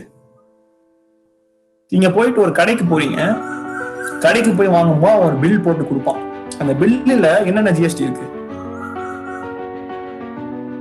நீங்க டக்குன்னு ஆன்சர் பண்ணீங்கன்னா டக்குன்னு கிளாஸ் முடிச்சிடலாம். தெரியல ப்ரோ அப்படின்னு சொல்லிட்டீங்கன்னா நான் நீட்டா எக்ஸ்பிளைன் பண்ணிட்டு போயிடுவேன். SGST, okay. ஸ்டேட் ஜிஎஸ்டி இருக்கு, அப்புறம் சிஜிஎஸ்டி, ஓகே. அப்புறம் இந்த பில்லுல இந்த 2 தான் இருக்கு. அப்போ ஜிஎஸ்டில 2 தான் இருக்கு எடுத்துக்கலாமா? Shares. So can we consider the GST as only SGST and CGST? Okay, let us consider this. நான் தமிழ்நாட்டுல இருக்கேன். கேரளால இருந்து நான் என்ன பண்றேன்? ஒரு பலாப்பழம் வாங்குறேன். ஓகே, ஒரு பலாஷொலா வாங்குறேன். ஓகேவா? அந்த பலாப்பழத்தை நான் எங்க இருந்து வாங்குறேன்? கேரளால இருந்து வாங்குறேன். ஸோ கேரளால இருந்து நான் என்ன பண்றேன்? அந்த பலாப்பழத்தை இங்க வாங்குறேன். ஸோ அப்ப வாங்கும்போது என்ன ஆகும்? ஸ்டேட் ஜிஎஸ்டியும் வரும், எஸ்ஜிஎஸ்டியும் வரும், அதுவும் இல்லாம ஐஜிஎஸ்டின்னு ஒன்று வரும். ஓகேவா? இன்டகிரேட்டட் ஜிஎஸ்டின்னு ஒன்று சொல்லுவோம், ஐஜிஎஸ்டி. அந்த ஐஜிஎஸ்டி என்ன மாதிரி டாக்ஸ்ன்னு பார்த்தீங்கன்னா it is a destination tax. Destination டாக்ஸ்னா இப்போ பலாப்பழம் எங்க ப்ரொடியூஸ் பண்றாங்க? கேரளால தான் ப்ரொடியூஸ் பண்றாங்க. நான் தமிழ்நாட்டில் இருக்கேன். ஸோ இந்த ஐஜிஎஸ்டி யாருக்கு போகும் அப்படின்னு பார்த்தீங்கன்னா தமிழ்நாடு கவர்மெண்ட்டுக்கு போகும். ஆனா ப்ரொடியூஸ் பண்றது யாரு? கேரளா. அதே மாதிரி தமிழ்நாட்டுல வந்துட்டு ஸ்ரீபெரும்புதூர்ல டிவிஎஸ் வச்சிருக்கான்னு வச்சுக்கோங்க. டிவிஎஸ் பைக் வந்துட்டு உத்தராகண்ட்ல ஒருத்தர் வாங்குறாரு. அவர் என்ன பண்ணும்? அதுக்கு ஐஜிஎஸ்டி கட்டணும். அவரு கட்டுற ஐஜிஎஸ்டி எங்க வரணும்? ஆக்சுவலா ப்ரொடியூஸ் பண்றவங்களுக்கு தான், அந்த ஸ்டேட்டுக்கு தான் போகணும் நான் எப்படி பார்த்தா. ஏன்னா எஸ்ஜிஎஸ்டி எங்க போகுது? எந்த ஸ்டேட்ல ப்ரொடியூஸ் பண்ணுவாங்க அவங்கதான் போகும். ஐஜிஎஸ்டியும் அங்கதான் போகணும். ஆனா ஐஜிஎஸ்டி ஒரு இது என்னது டெஸ்டினேஷன் டாக்ஸ் அப்படின்னால யாரு வந்து வாங்குறாங்களோ அந்த ஸ்டேட்டுக்கு தான் போகும். ஸோ அதனால கஷ்டப்பட்டு கவர்மெண்ட் வந்துட்டு ஸ்ரீபெரும்புதூரை வந்துட்டு ஸ்பெஷல் எக்கனாமிக் ஜோனா அறிவிச்சு இண்டஸ்ட்ரீஸ் எல்லாம் வர வச்சு அங்க ப்ரொடக்ஷனை பண்ணி உத்தராகண்ட் கொடுத்தா சென்ட்ரல் கவர்மெண்ட் என்ன பண்ணிடுது? ஐஜிஎஸ்டி டெஸ்டினேஷன் டாக்ஸ் போட்டு உத்தராகண்டுக்கு அந்த டாக்ஸஸ் வந்து கொடுத்துரு. அதுலயும் சென்ட்ரல் ஒரு பங்கு எடுத்துட்டு தான் கொடுக்கும். ஸோ அந்த பங்கையும் வந்து யாருக்கு கொடுக்குது? உத்தராகண்டுக்கு தான்.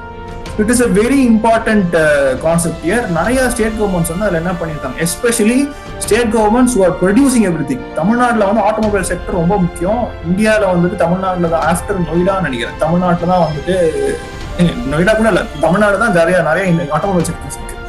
ஸோ அந்த மாதிரி ஆட்டோமொபைல் செக்டர்ஸ் இருக்கிற ஸ்டேட்டுக்குலாம் வந்து பாத்தீங்கன்னா ஒரு பெரிய அடி. So that is one of the revenue implications. I hope you guys would have understood. Next, do you agree with the view that steady GDP and growth and low inflation have left Indian economy in good shape? Okay, GDP growthும் low inflationும் வந்துட்டு நல்லதா அப்படின்னு கேட்காங்க. GDP growth கண்டிப்பா நல்லதுதான். ஆனா low inflation நல்லதானா? கண்டிப்பா கிடையாது.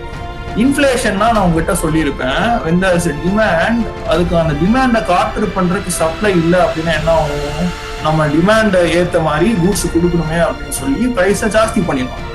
அப்போ என்ன ஆகும், ப்ரைஸுக்கு இன்ஃபிளேஷன் ஆகும். இதே அப்போ இன்ஃபிளேஷன் ரொம்ப ஜாஸ்தி ஆகும். அதே மாதிரி இப்போ கவர்மெண்ட் எக்ஸ்பெண்டிச்சர் பண்ணவும் என்ன ஆகும்னா இன்ஃபிளேஷன் ஆகும். ஏன்னா நாட்டுல வந்துட்டு பண சப்ளை ஜாஸ்தியா வருது. ஸோ பண சப்ளை ஜாஸ்தியா வரனால என்ன ஆகும், கண்டிப்பா ஒவ்வொரு கூட்ஸோட ப்ரைஸும் ஸ்லைட்டா இன்க்ரீஸ் ஆகும். அதுதான் நம்ம பால் விலை எல்லாம் பாத்தீங்கன்னா ஒரு 30 வருஷத்துக்கு முன்னாடி ஒரு லிட்டர் பால் வந்து 10 ரூபா இருக்கும். இப்போ ஒரு லிட்டர் பால் வந்து 40-50 ரூபா விற்கிறாங்க. ஸோ அதெல்லாம் வந்துட்டு ஸ்லோவா over the years 50 years 60 years டைம்ல வந்துட்டு இன்ஃபிளேஷன் ஆயிருக்கு.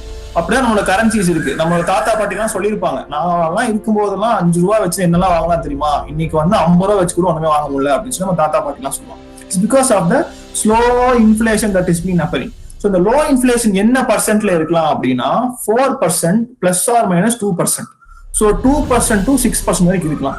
இதை யாரு மேனேஜ் பண்றாங்க அப்படின்னா நம்ம ஆர்பிஐ தான் மேனேஜ் பண்றாங்க. நான் சொன்னேன்ல, இன்ஃபிளேஷன் கண்ட்ரோல் பண்றதுக்கு ஆர்பிஐ என்ன பண்றாங்க, சில டூல்ஸ் வச்சிருக்காங்க. அதுதான் ரிவர்ஸ் ரெப்போ ரேட், அதே மாதிரி bank rate, cash reserve ratio, statutory liquid ratio, open market operation, market stability operation, அதே மாதிரி இது மார்ஜினைஸ்ட் ஸ்டாண்டிங் ஃபண்ட்னு சொல்லி ஒரு இது வச்சிருப்பாங்க. So there are many aspects of RBI. நிறைய டூல்ஸ் இருக்கு, கன்வென்ஷனல் நான் கன்வென்ஷனல் டூல்ஸ்லாம். ஸோ இந்த ரிவர்ஸ் ரெப்போ ரேட்லாம் பார்த்தீங்கன்னா குவான்டிஃபையபிள் டூல்ஸ்.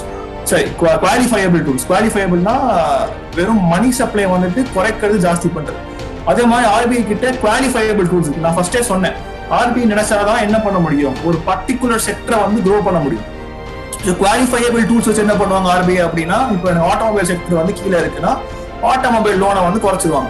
ஸோ மக்கள் வந்து ஆட்டோமொபைல் லோன் எடுக்கும்போது என்ன பண்ணுவாங்க, they will buy cars. So when they buy cars, the particular automobile industry will flourish. So அதெல்லாம் வந்து குவாலிஃபையபிள் டூல்ஸ், இதெல்லாம் quantifiable tools. Okay, so from RBI. So அதை பற்றி தான் ரிசல்ட் இன் இந்தியன் எக்கானமி என்ன குட் ஷேப் அப்படின்னு கேட்குறாங்க. You have to give your arguments and state justifications. Okay, next, how far is integrated. Okay, இதுதான் இங்கதான் question வந்துருக்கு. ஸோ இன்டெகிரேட்டட் ஃபார்மிங் பற்றி நான் சொல்லியிருப்பேன்னு நினைக்கிறேன். அந்த ஒரு பேக்யார்ட் ஃபார்மிங் பண்ணும்போது என்ன பண்ணலாம்னா, you can use the waste of animals as a manure and fertilizer for the plants. The plant produce வந்து எக்ஸஸா இருக்க plant produce animals கே கொடுக்கலாம். ஸோ அந்த அனிமல் என்ன பண்ணணும், இப்போ கவு வச்சிருக்கோம் அப்படின்னா கவு ப்ரொடியூஸ் மில்க், அந்த மில்க் நம்ம வந்து விற்கலாம். That is called as integrated farming. Next, elaborate the impact of National Watershed Project. So the National Watershed Project, அதே மாதிரி இன்னொரு question, how was India benefited from contributors of M. Vishwesvaya and Dr. M. Swaminathan in the field of water engineering and agriculture. இந்த water engineering national watershed ப்ராஜெக்ட்ல நம்ம எல்லாம் பார்த்துருப்போம் அப்படின்னா irrigation ஃபெசிலிட்டிஸ்ல பார்த்துருப்போம். If you guys remember, irrigation facilities நம்ம பார்த்துருப்போம். Here different types of irrigation and irrigation system storage. Okay, இதெல்லாம் நம்ம பார்த்துருப்போம். ஸோ இதுக்கான இன்ஜினியரிங்ஸ் எல்லாம் தான் வந்துட்டு அவங்க இன்டெப்தா இங்க கேட்கறாங்க. One second, I'm sorry.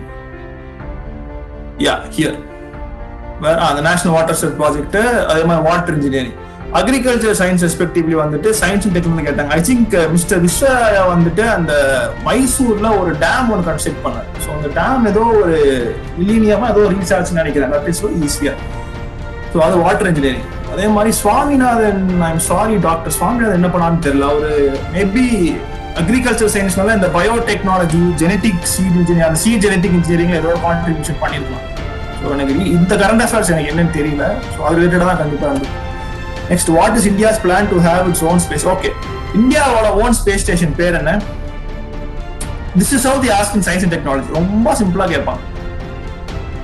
இந்தியாவோட ஸ்பேஸ் ஸ்டேஷன் பேரு ஐ திங்க் 2019 பட்ஜெட்ல வந்துட்டு சொன்னாங்க, இந்த மாதிரி இந்தியாவுக்கு வந்து நான் ஒரு ஸ்பேஸ் ஸ்டேஷன் கொடுக்க போறேன். இன்னும் இஸ்ரோக்கு Gaganyaan. Yes, exactly, Gaganyaan. So இஸ்ரோக்கு சில ஃபண்ட்ஸ் வந்து ஒதுக்கி வச்சாங்க. அந்த ஃபண்ட் இருந்து காகன்யான் இது பண்ணுவோம். ஸோ அதான் காகன்யான் பத்தி நீங்க தெரிஞ்சிருந்தீங்கன்னா ஈஸியாக how will it benefit our space program. Very simple question. Next, sand mining, whether legal or illegal, poses one of the biggest threats to our environment. Analyze the impact of sand mining along with Indian coasts, citing specific examples. So sand mining current affair தாங்க. current affair it's actually very very illegal. அதுவும் வந்துட்டு ஆத்தோரமா மணல் எடுக்கிறது வந்து ரொம்ப ரொம்ப illegal. அப்படி மணல் எடுத்துட்டாங்க அப்படின்னா அதனாலதான் என்ன ஆகுதுன்னா ரிவர் வந்து மியாண்டர் ஆகுது. ஆத்தோரமா மணல் இருந்துச்சுன்னா ரிவர் ஃப்ளோ ஆகும் போது கரெக்டா அந்த ரிவர் பார்த்துருக்கும். மணல் எல்லாம் எடுத்துட்டாங்கன்னா மியாண்டர் ஆகும். மியாண்டர் ஆகி தாறுமாறா ரிவர் போகும், மற்ற ஏரியாஸ் எல்லாம் ஃபிளட் பண்ணி விட்டுரும். எங்க வந்து தண்ணி சேருமோ அங்க தண்ணி சேராது. ஸோ அது ஒரு பெரிய பிரச்சனை. இது வந்துட்டு என்விரான்மெண்ட் ரிலேட்டட் கொஸ்டின். நீங்க இதை பார்க்கும்போது இது பாலிட்டி ரிலேட்டட் கொஸ்டின் மாதிரி தெரியும். பட் இந்த ரிவர் மியாண்டரிங் எல்லாம் உங்களுக்கு புரிஞ்சிச்சு அப்படின்னா நீங்க எப்படி என்விரான்மெண்ட் கொஸ்டின் மாத்தணும்ன்றதை நீங்க கரெக்டா மாத்திடுவீங்க. அடுத்து vulnerability is an essential element for defining disaster impacts and threat to people. இது வந்து disaster management பாத்தீங்கன்னா ரொம்ப சிம்பிளா இருக்கும். Vulnerability is an essential element for defining disaster management. How and in what ways can vulnerability to disasters be characterized? Discuss different types of vulnerability with reference of disasters. இப்போ நம்ம பார்த்தோம் disaster management என்னது, north east அசாம்ல வந்துட்டு flood ஆயிருக்கு. ஏன் Assam flood ஆயிருக்கு? Assam is vulnerable to heavy rainfalls. Every season, இந்த சீசன்ல வந்துட்டு Assam and other northeast areas are subject to heavy rainfall. So it is vulnerable to rainfall and for this flooding.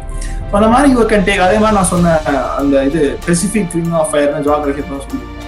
So இது வந்து world geography. இந்தியாவில் பார்த்தீங்கன்னா there are so many sites like this way. நீங்க வந்து வருஷம் ஃபுல்லாக news படிச்சீங்கன்னா இந்த disasters due to geographical conditions நிறைய ஆகும். ஓகே, அதே மாதிரி கோஸ்டல் ரீஜன்ஸ்ல சைக்ளோன் வந்துட்டே இருக்கு. கிளைமேட் சேஞ்ச்னால சைக்ளோன் வருது. ஸோ அதெல்லாம் வந்துட்டு கோஸ்டல் ரீஜன்ஸ் தான் வல்னரபிள் நீங்க எழுதலாம். Due to climate change there are many cyclones that are being formed. சைக்ளோன்ஸோட இம்பாக்டும் ஜாஸ்தியா இருக்கு. ரீசெண்டா வந்தது ஒரு super cyclone Amphan. So because so many disasters. Mamata Banerjee the chief minister of West Bengal சொல்லியிருப்பாங்க, நாங்க COVID-19 ரிலீஃப் ஸ்பெண்ட் பண்ணலாம்னு வச்சிருந்த காஸ்ட் விட இந்த டிசாஸ்டரை வந்துட்டு சரி பண்றதுக்கான காஸ்ட் வந்து ஜாஸ்தியா போகுது இந்த மாதிரி ரிப்போர்ட் கொடுத்துருக்காங்க. ஸோ இந்த மாதிரியான எக்ஸாம்பிள்ஸ் நீங்க கோட் பண்ணி the banning of Jamaat-e-Islami. So Jamaat-e-Islami is actually a group. என்னன்னா இனிஷியலா நேஷனல் மூவ்மெண்ட்ல வந்துட்டு இந்தியா வந்து ஒரு முஸ்லிம் கண்ட்ரியா மாத்தினா அப்படின்னு சொல்லி கிராமத்துல வந்து it's actually incepted from India. Its inception was in India. இந்தியால இருந்து ஆரம்பிச்ச ஒரு குரூப் தான். அவங்க ஜம்மு அண்ட் காஷ்மீர்ல இருக்கிற ஓவர் கிரவுண்ட் ஒர்க்கர்ஸ்னா யாரும் இல்லைங்க, யாருக்கும் தெரியாம இன்னொருத்த என்ன பண்ணுவான், இந்தியன் ஆர்மியில் இருக்கிற வெப்பனரி எல்லாம் வந்துட்டு இந்த மாதிரி மிலிட்டன்ஸ் கொடுத்துட்டு இருப்பான். அவன் தான் ஓவர் கிரவுண்ட் ஒர்க்கர்னு சொல்லுவாங்க. In assisting terrorist organization, examine the role played by overground workers in assisting terrorist organization in insurgency affected areas. ரீசெண்டா இந்த செக்ஷன் 370 போட்டு ஜம்மு அண்ட் காஷ்மீரை வந்துட்டு நம்ம ஸ்பெஷல் பொசிஷன் ரிமூவ் பண்றதுக்கு முன்னாடி அங்க நிறைய இன்சர்ஜென்ட் ஸ்ட்ரைக்ஸ் நடந்தது. So in fact it was under the president's rule because there are many insurgent strikes, நிறைய டெரரிஸ்ட் ஸ்ட்ரைக்ஸ் எல்லாம் நடந்துட்டே இருந்துச்சு அப்படின்ற காரணத்தினால. ஸோ அதுல அந்த ஒரு லைட்ல இருந்து கூட இந்த கரண்ட் அஃபேர் நியூஸ் வந்து கேட்டுக்கலாம். வாட் இஸ் சைபர் டோம்? சைபர் டோம் உங்களுக்கு ஞாபகம் இருக்கும்னு நினைக்கிறேன். கேரளால லான்ச் பண்ண ஒரு ப்ராஜெக்ட். கேரளா போலீஸ் வந்துட்டு சைபர் செக்யூரிட்டியை வந்துட்டு கர்வ் பண்றதுக்காண்டி லான்ச் பண்ண ஒரு ப்ராஜெக்ட் தான் சைபர் டோம் ப்ராஜெக்ட். ஸோ இதெல்லாம் கண்டிப்பா கொஸ்டின் கேட்கற மாதிரி தான் நம்ம நியூஸ் பேப்பர் படிக்கும் போதே தெரிஞ்சது, கண்டிப்பா இந்த கொஸ்டின்லாம் வரும். ஸோ அதுல இருந்து கேட்ட ஒரு கொஸ்டின் தான். It is argued that the strategy of inclusive growth is intended to meet the objective was inclusiveness and sustainability together. Comment on the statement. This is an opinion-based answer. It is argued that strategy of inclusive growth is intended to meet the objectives of inclusiveness and sustainability. Inclusive growth, அதாவது எல்லா sections of சொசைட்டியும் நம்ம வந்து consider பண்ணி நம்மளோட growth பிளானிங்கை வந்து develop பண்ணோம் அப்படின்னா உண்மையை இன்க்ளூசிவ்னஸ் வரும், அதே மாதிரி சஸ்டைனபிலிட்டியும் வரும் அப்படின்னு சொல்லி கேட்கறாங்க. You can substantiate with your points and write this answer. The public expenditure management is a challenge to the government of India in the context of budget making during the post-liberalization period. Public expenditure management யாரோட role? ஆர்பிஐயா state government? சொல்லுங்க பார்ப்போம். நான் government budgeting சொல்லும் போது நான் explain பண்ணியிருந்தேன். What is expenditure, what is budget, what is revenue, அதெல்லாம் யார் பார்ப்பாங்க, ஆர்பிஐ என்ன பார்ப்பாங்க நான் சொன்னேன். So now you guys tell me public expenditure is a part of RBI's role or it's a part of government's role? Okay, there is one people who has left. Okay, I think Madhumati has left.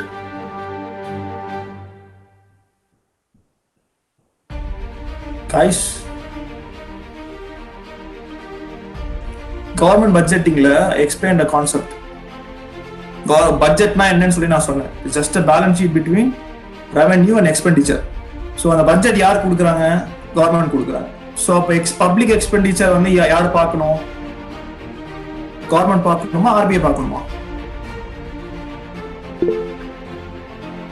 Government. Exactly.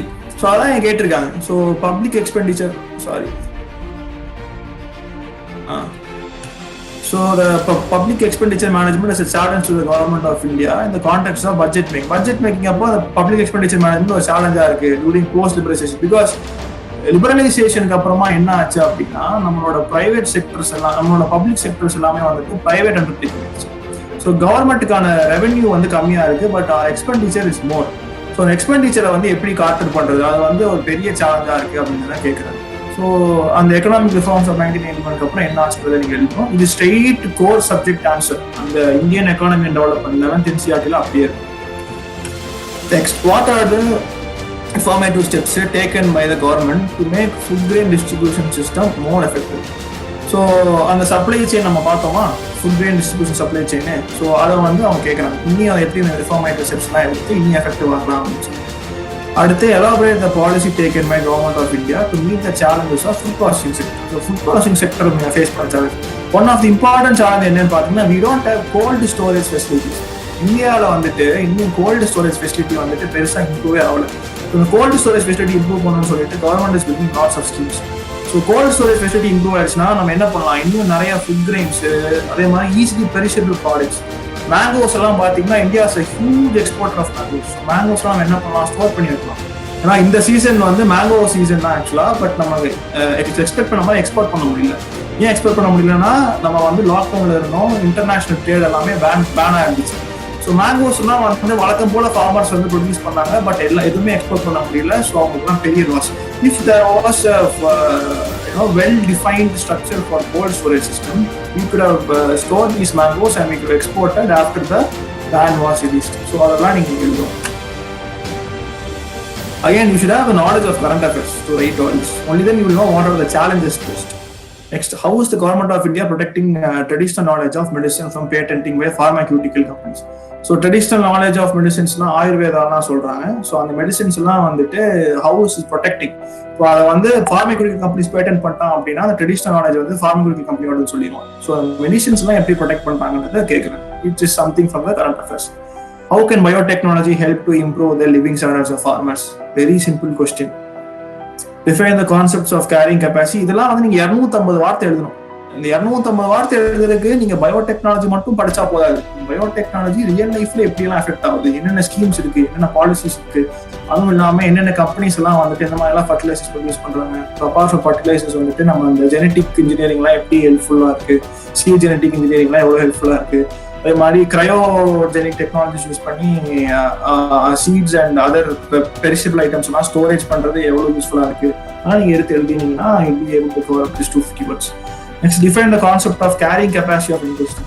Okay, இது ஒரு நல்ல question ஆக்சுவலா. ஏன் அப்படின்னா, okay, I'll read the question to you for completely, then I'll explain.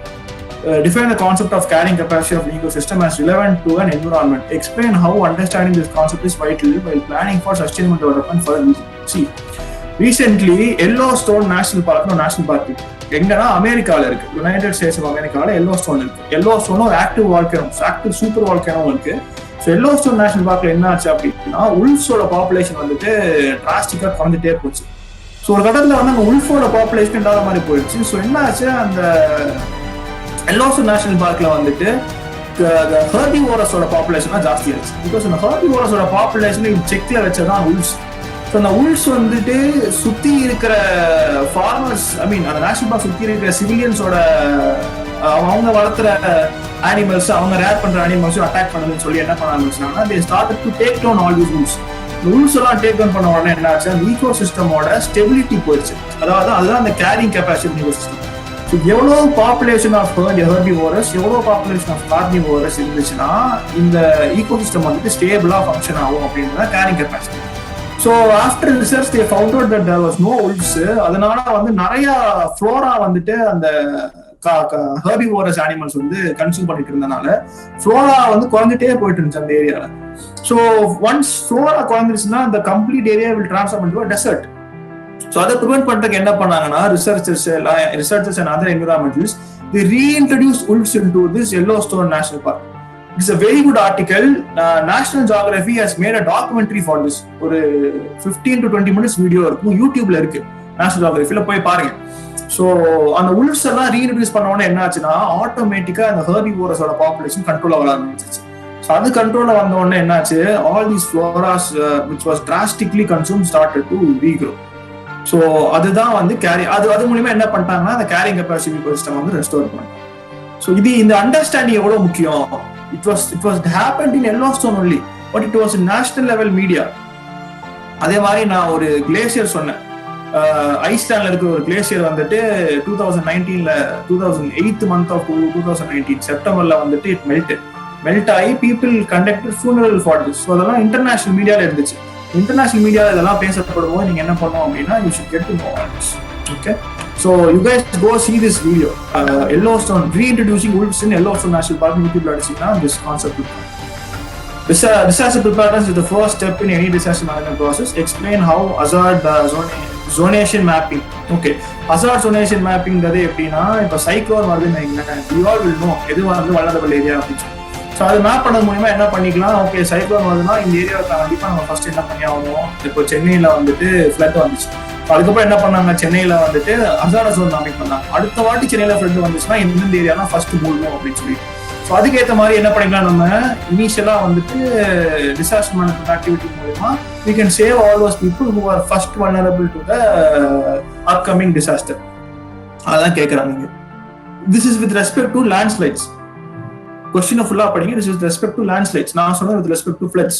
landslides நான் சொன்னேன், அருணாச்சல் பிரதேஷ்ல due to the flooding of river Brahmaputra என்னாச்சு, அருணாச்சல் பிரதேஷ்ல லேண்ட்ஸ்லைட் ஆச்சு, பயங்கரமான ரெயின். அதனால அருணாச்சல் பிரதேஷ் ரீசெண்டா லேண்ட்ஸ்லைட் ஆச்சு. 2 நாள் முன்னாடி நம்ம நியூஸ்ல பார்த்தோம். இவன் ஐ டிஸ்கஸ் இந்த செஷன் ஆல்சோ.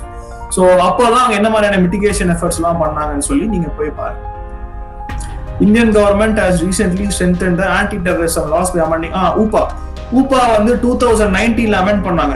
என்ன அப்படின்னா அந்த அமெண்ட்மெண்ட் என்ன சொல்லுதுன்னா, இப்போ ஒரு இண்டிவிஜுவலையோ இல்ல ஒரு குரூப்போ வந்து கவர்மெண்ட்டுக்கு அகைன்ஸ்டா ஏதாச்சும் ஒரு மெஷர்ஸ் எடுத்தாங்க, with respect to violent measures தான். இந்த வயலண்ட் மெஷர்ஸ் எடுத்தாங்க அப்படின்னா, இல்ல இந்த மாதிரி எக்ஸ்ட்ரீமிசம் ஸ்ப்ரெட் பண்றாங்க, நான் வயலண்ட் மீன்ஸ்ல வந்துட்டு எக்ஸ்ட்ரீமிசம் ஸ்ப்ரெட் பண்றாங்கன்னா, கவர்மெண்ட் யாரை கையை காட்டுதோ அவங்க வந்து டெரரிஸ்ட்னு சொல்லி கவர்மெண்ட் வந்துட்டு ரெகக்னைஸ் பண்ணி விட்டுருவாங்க. ஸோ அதுதான் அந்த ஊப்பா. ஸோ இதுக்கு அகேன்ஸ்டாகவும் நிறைய பாலிடிக்ஸ் போயிட்டு இருந்துச்சு. இது எப்படி கவர்மெண்ட் யாரை கை காரணம் டெரரிஸ்ட் சொல்லிடுவாங்க, நீ ஒழுங்கானதான் ஒன்று சொல்ல மாட்டாங்க, நீ டெரரிஸ்ட் நீ அந்த மாதிரி ரிலேட்டட் ஆக்டிவிட்டிஸ் எல்லாம் பண்ணா கண்டிப்பா ஒன்று சொல்லுவோம். அதான் அந்த கான்செப்ட். ஸோ 2019 அமெண்ட்மெண்ட்ல அதான் கொண்டு வந்தாங்க. If an individual or group is into terrorism related activities, government can recognize these people as terrorists.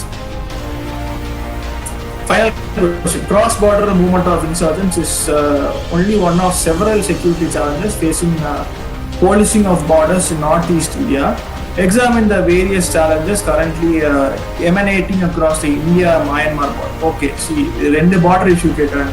On the security challenges facing the policing of border in Northeast India. Okay, Northeast Indiana என்னது, நமக்கு தெரிஞ்ச அசாம், அருணாச்சல் பிரதேஷ், நாகாலாந்து, மணிப்பூர், மேகாலயா, மிசோரம், திருப்பூர்னே வருது. It is Tripura, not Tiruppur. Okay, Tiruppur is near my district Coimbatore. So எனக்கு Tiruppur, it is Tripura.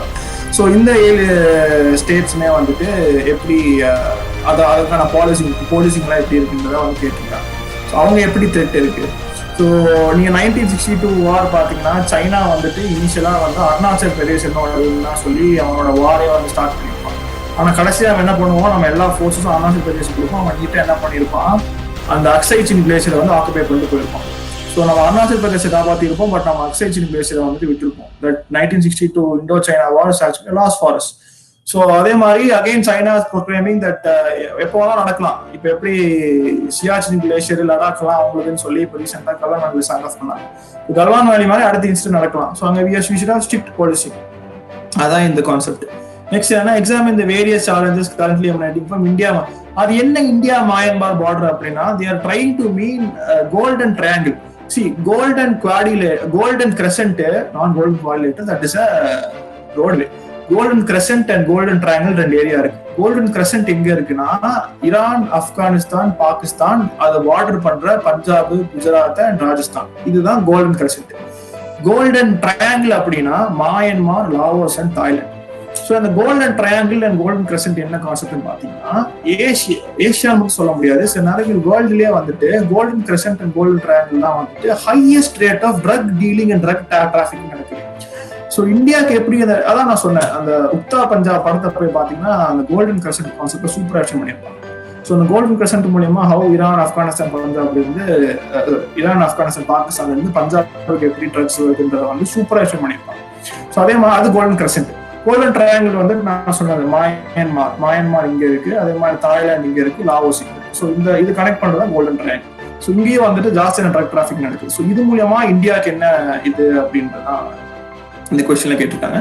ரீசெண்டா வந்துட்டு anti drug trafficking டே ஒன்று கொண்டாடணும் நம்ம. So United Nation anti drug trafficking organization வந்துட்டு ரிலீஸ் ரிப்போர்ட்ல again they have discussed about golden triangle and golden coordinate. Okay, it was in current affairs also.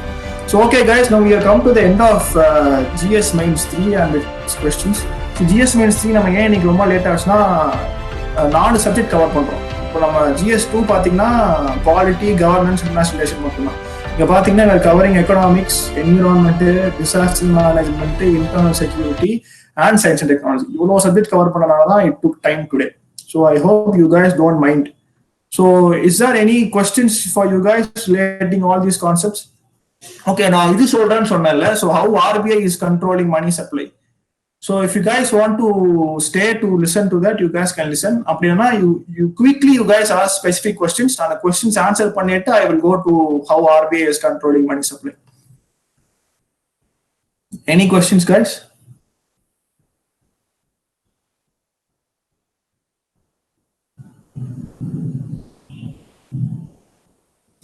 Okay, so how many of you guys want to know about this how RBI is controlling money supply? So அதை base பண்ணி நான் இன்னைக்கு எடுக்கணுமா நாளைக்கு எடுக்கணுமான்னு பார்த்துக்கணும். Because we are already late today. If everybody here wants to know about RBI and its money supply, நாளைக்கு ஒரு 15 minutes அதை டிஸ்கஸ் பண்ணிட்டு we'll go on. நாளைக்கு என்ன பண்ணலாம், 5:15க்கு வந்தா 5:15 to 5:30 அதை டிஸ்கஸ் பண்ணிட்டு அதுக்கப்புறம் we'll go on to continue. Yeah, okay. இன்னைக்கு go ahead பண்ண முடியாது because we are running late. இன்னைக்கு நான் பேசினா 7:45 ஆயிரும். நிறைய பேர் டின்னருக்கெல்லாம் போக கஷ்டப்படுவாங்க. அதனால நான் என்ன சொல்றேன்னா நாளைக்கு 5:15க்கு நம்ம கண்டினியூ பண்ணிட்டா நல்லா இருக்கும் நான் சொல்றேன். So how many guys are okay with this? Tomorrow 5:15 if we start 5:15 to 5:30 we can discuss about how RBI is controlling money supply. After that we'll go and see GS4. ஏன்னா GS4 வந்து ரொம்ப easy தான். ethics integrity GS4 SAO நாளைக்கு cover பண்ணிடலாம். So நாளைக்கு தேர்ஸ்டேவா GS4 SA cover பண்ணிடலாம். அதுக்கப்புறமா Friday வந்து நம்ம என்ன பண்ணிடலாம், ஆர்ட் ஆஃப் கரண்ட் அஃபேர்ஸ் பார்த்துடலாம். கரண்ட் அஃபேர்ஸ் பார்த்து ஃப்ரைடேவோட நம்ம செஷனை முடிச்சிடலாம். Okay okay. ஸோ டுமாரோ 5:15க்கு வச்சுக்கலாமா? I hope all of you here okay. Mugilan, Hema Subbaiah set okay, Shreya set okay, Vikram Ganesh set okay, Vinodha set okay. Okay, fine. All of you guys are okay. So tomorrow 5:15 meeting schedule பண்ணிட்டு we'll start. First 20 minutes, 15 minutes we'll see how RBI is controlling the money supply.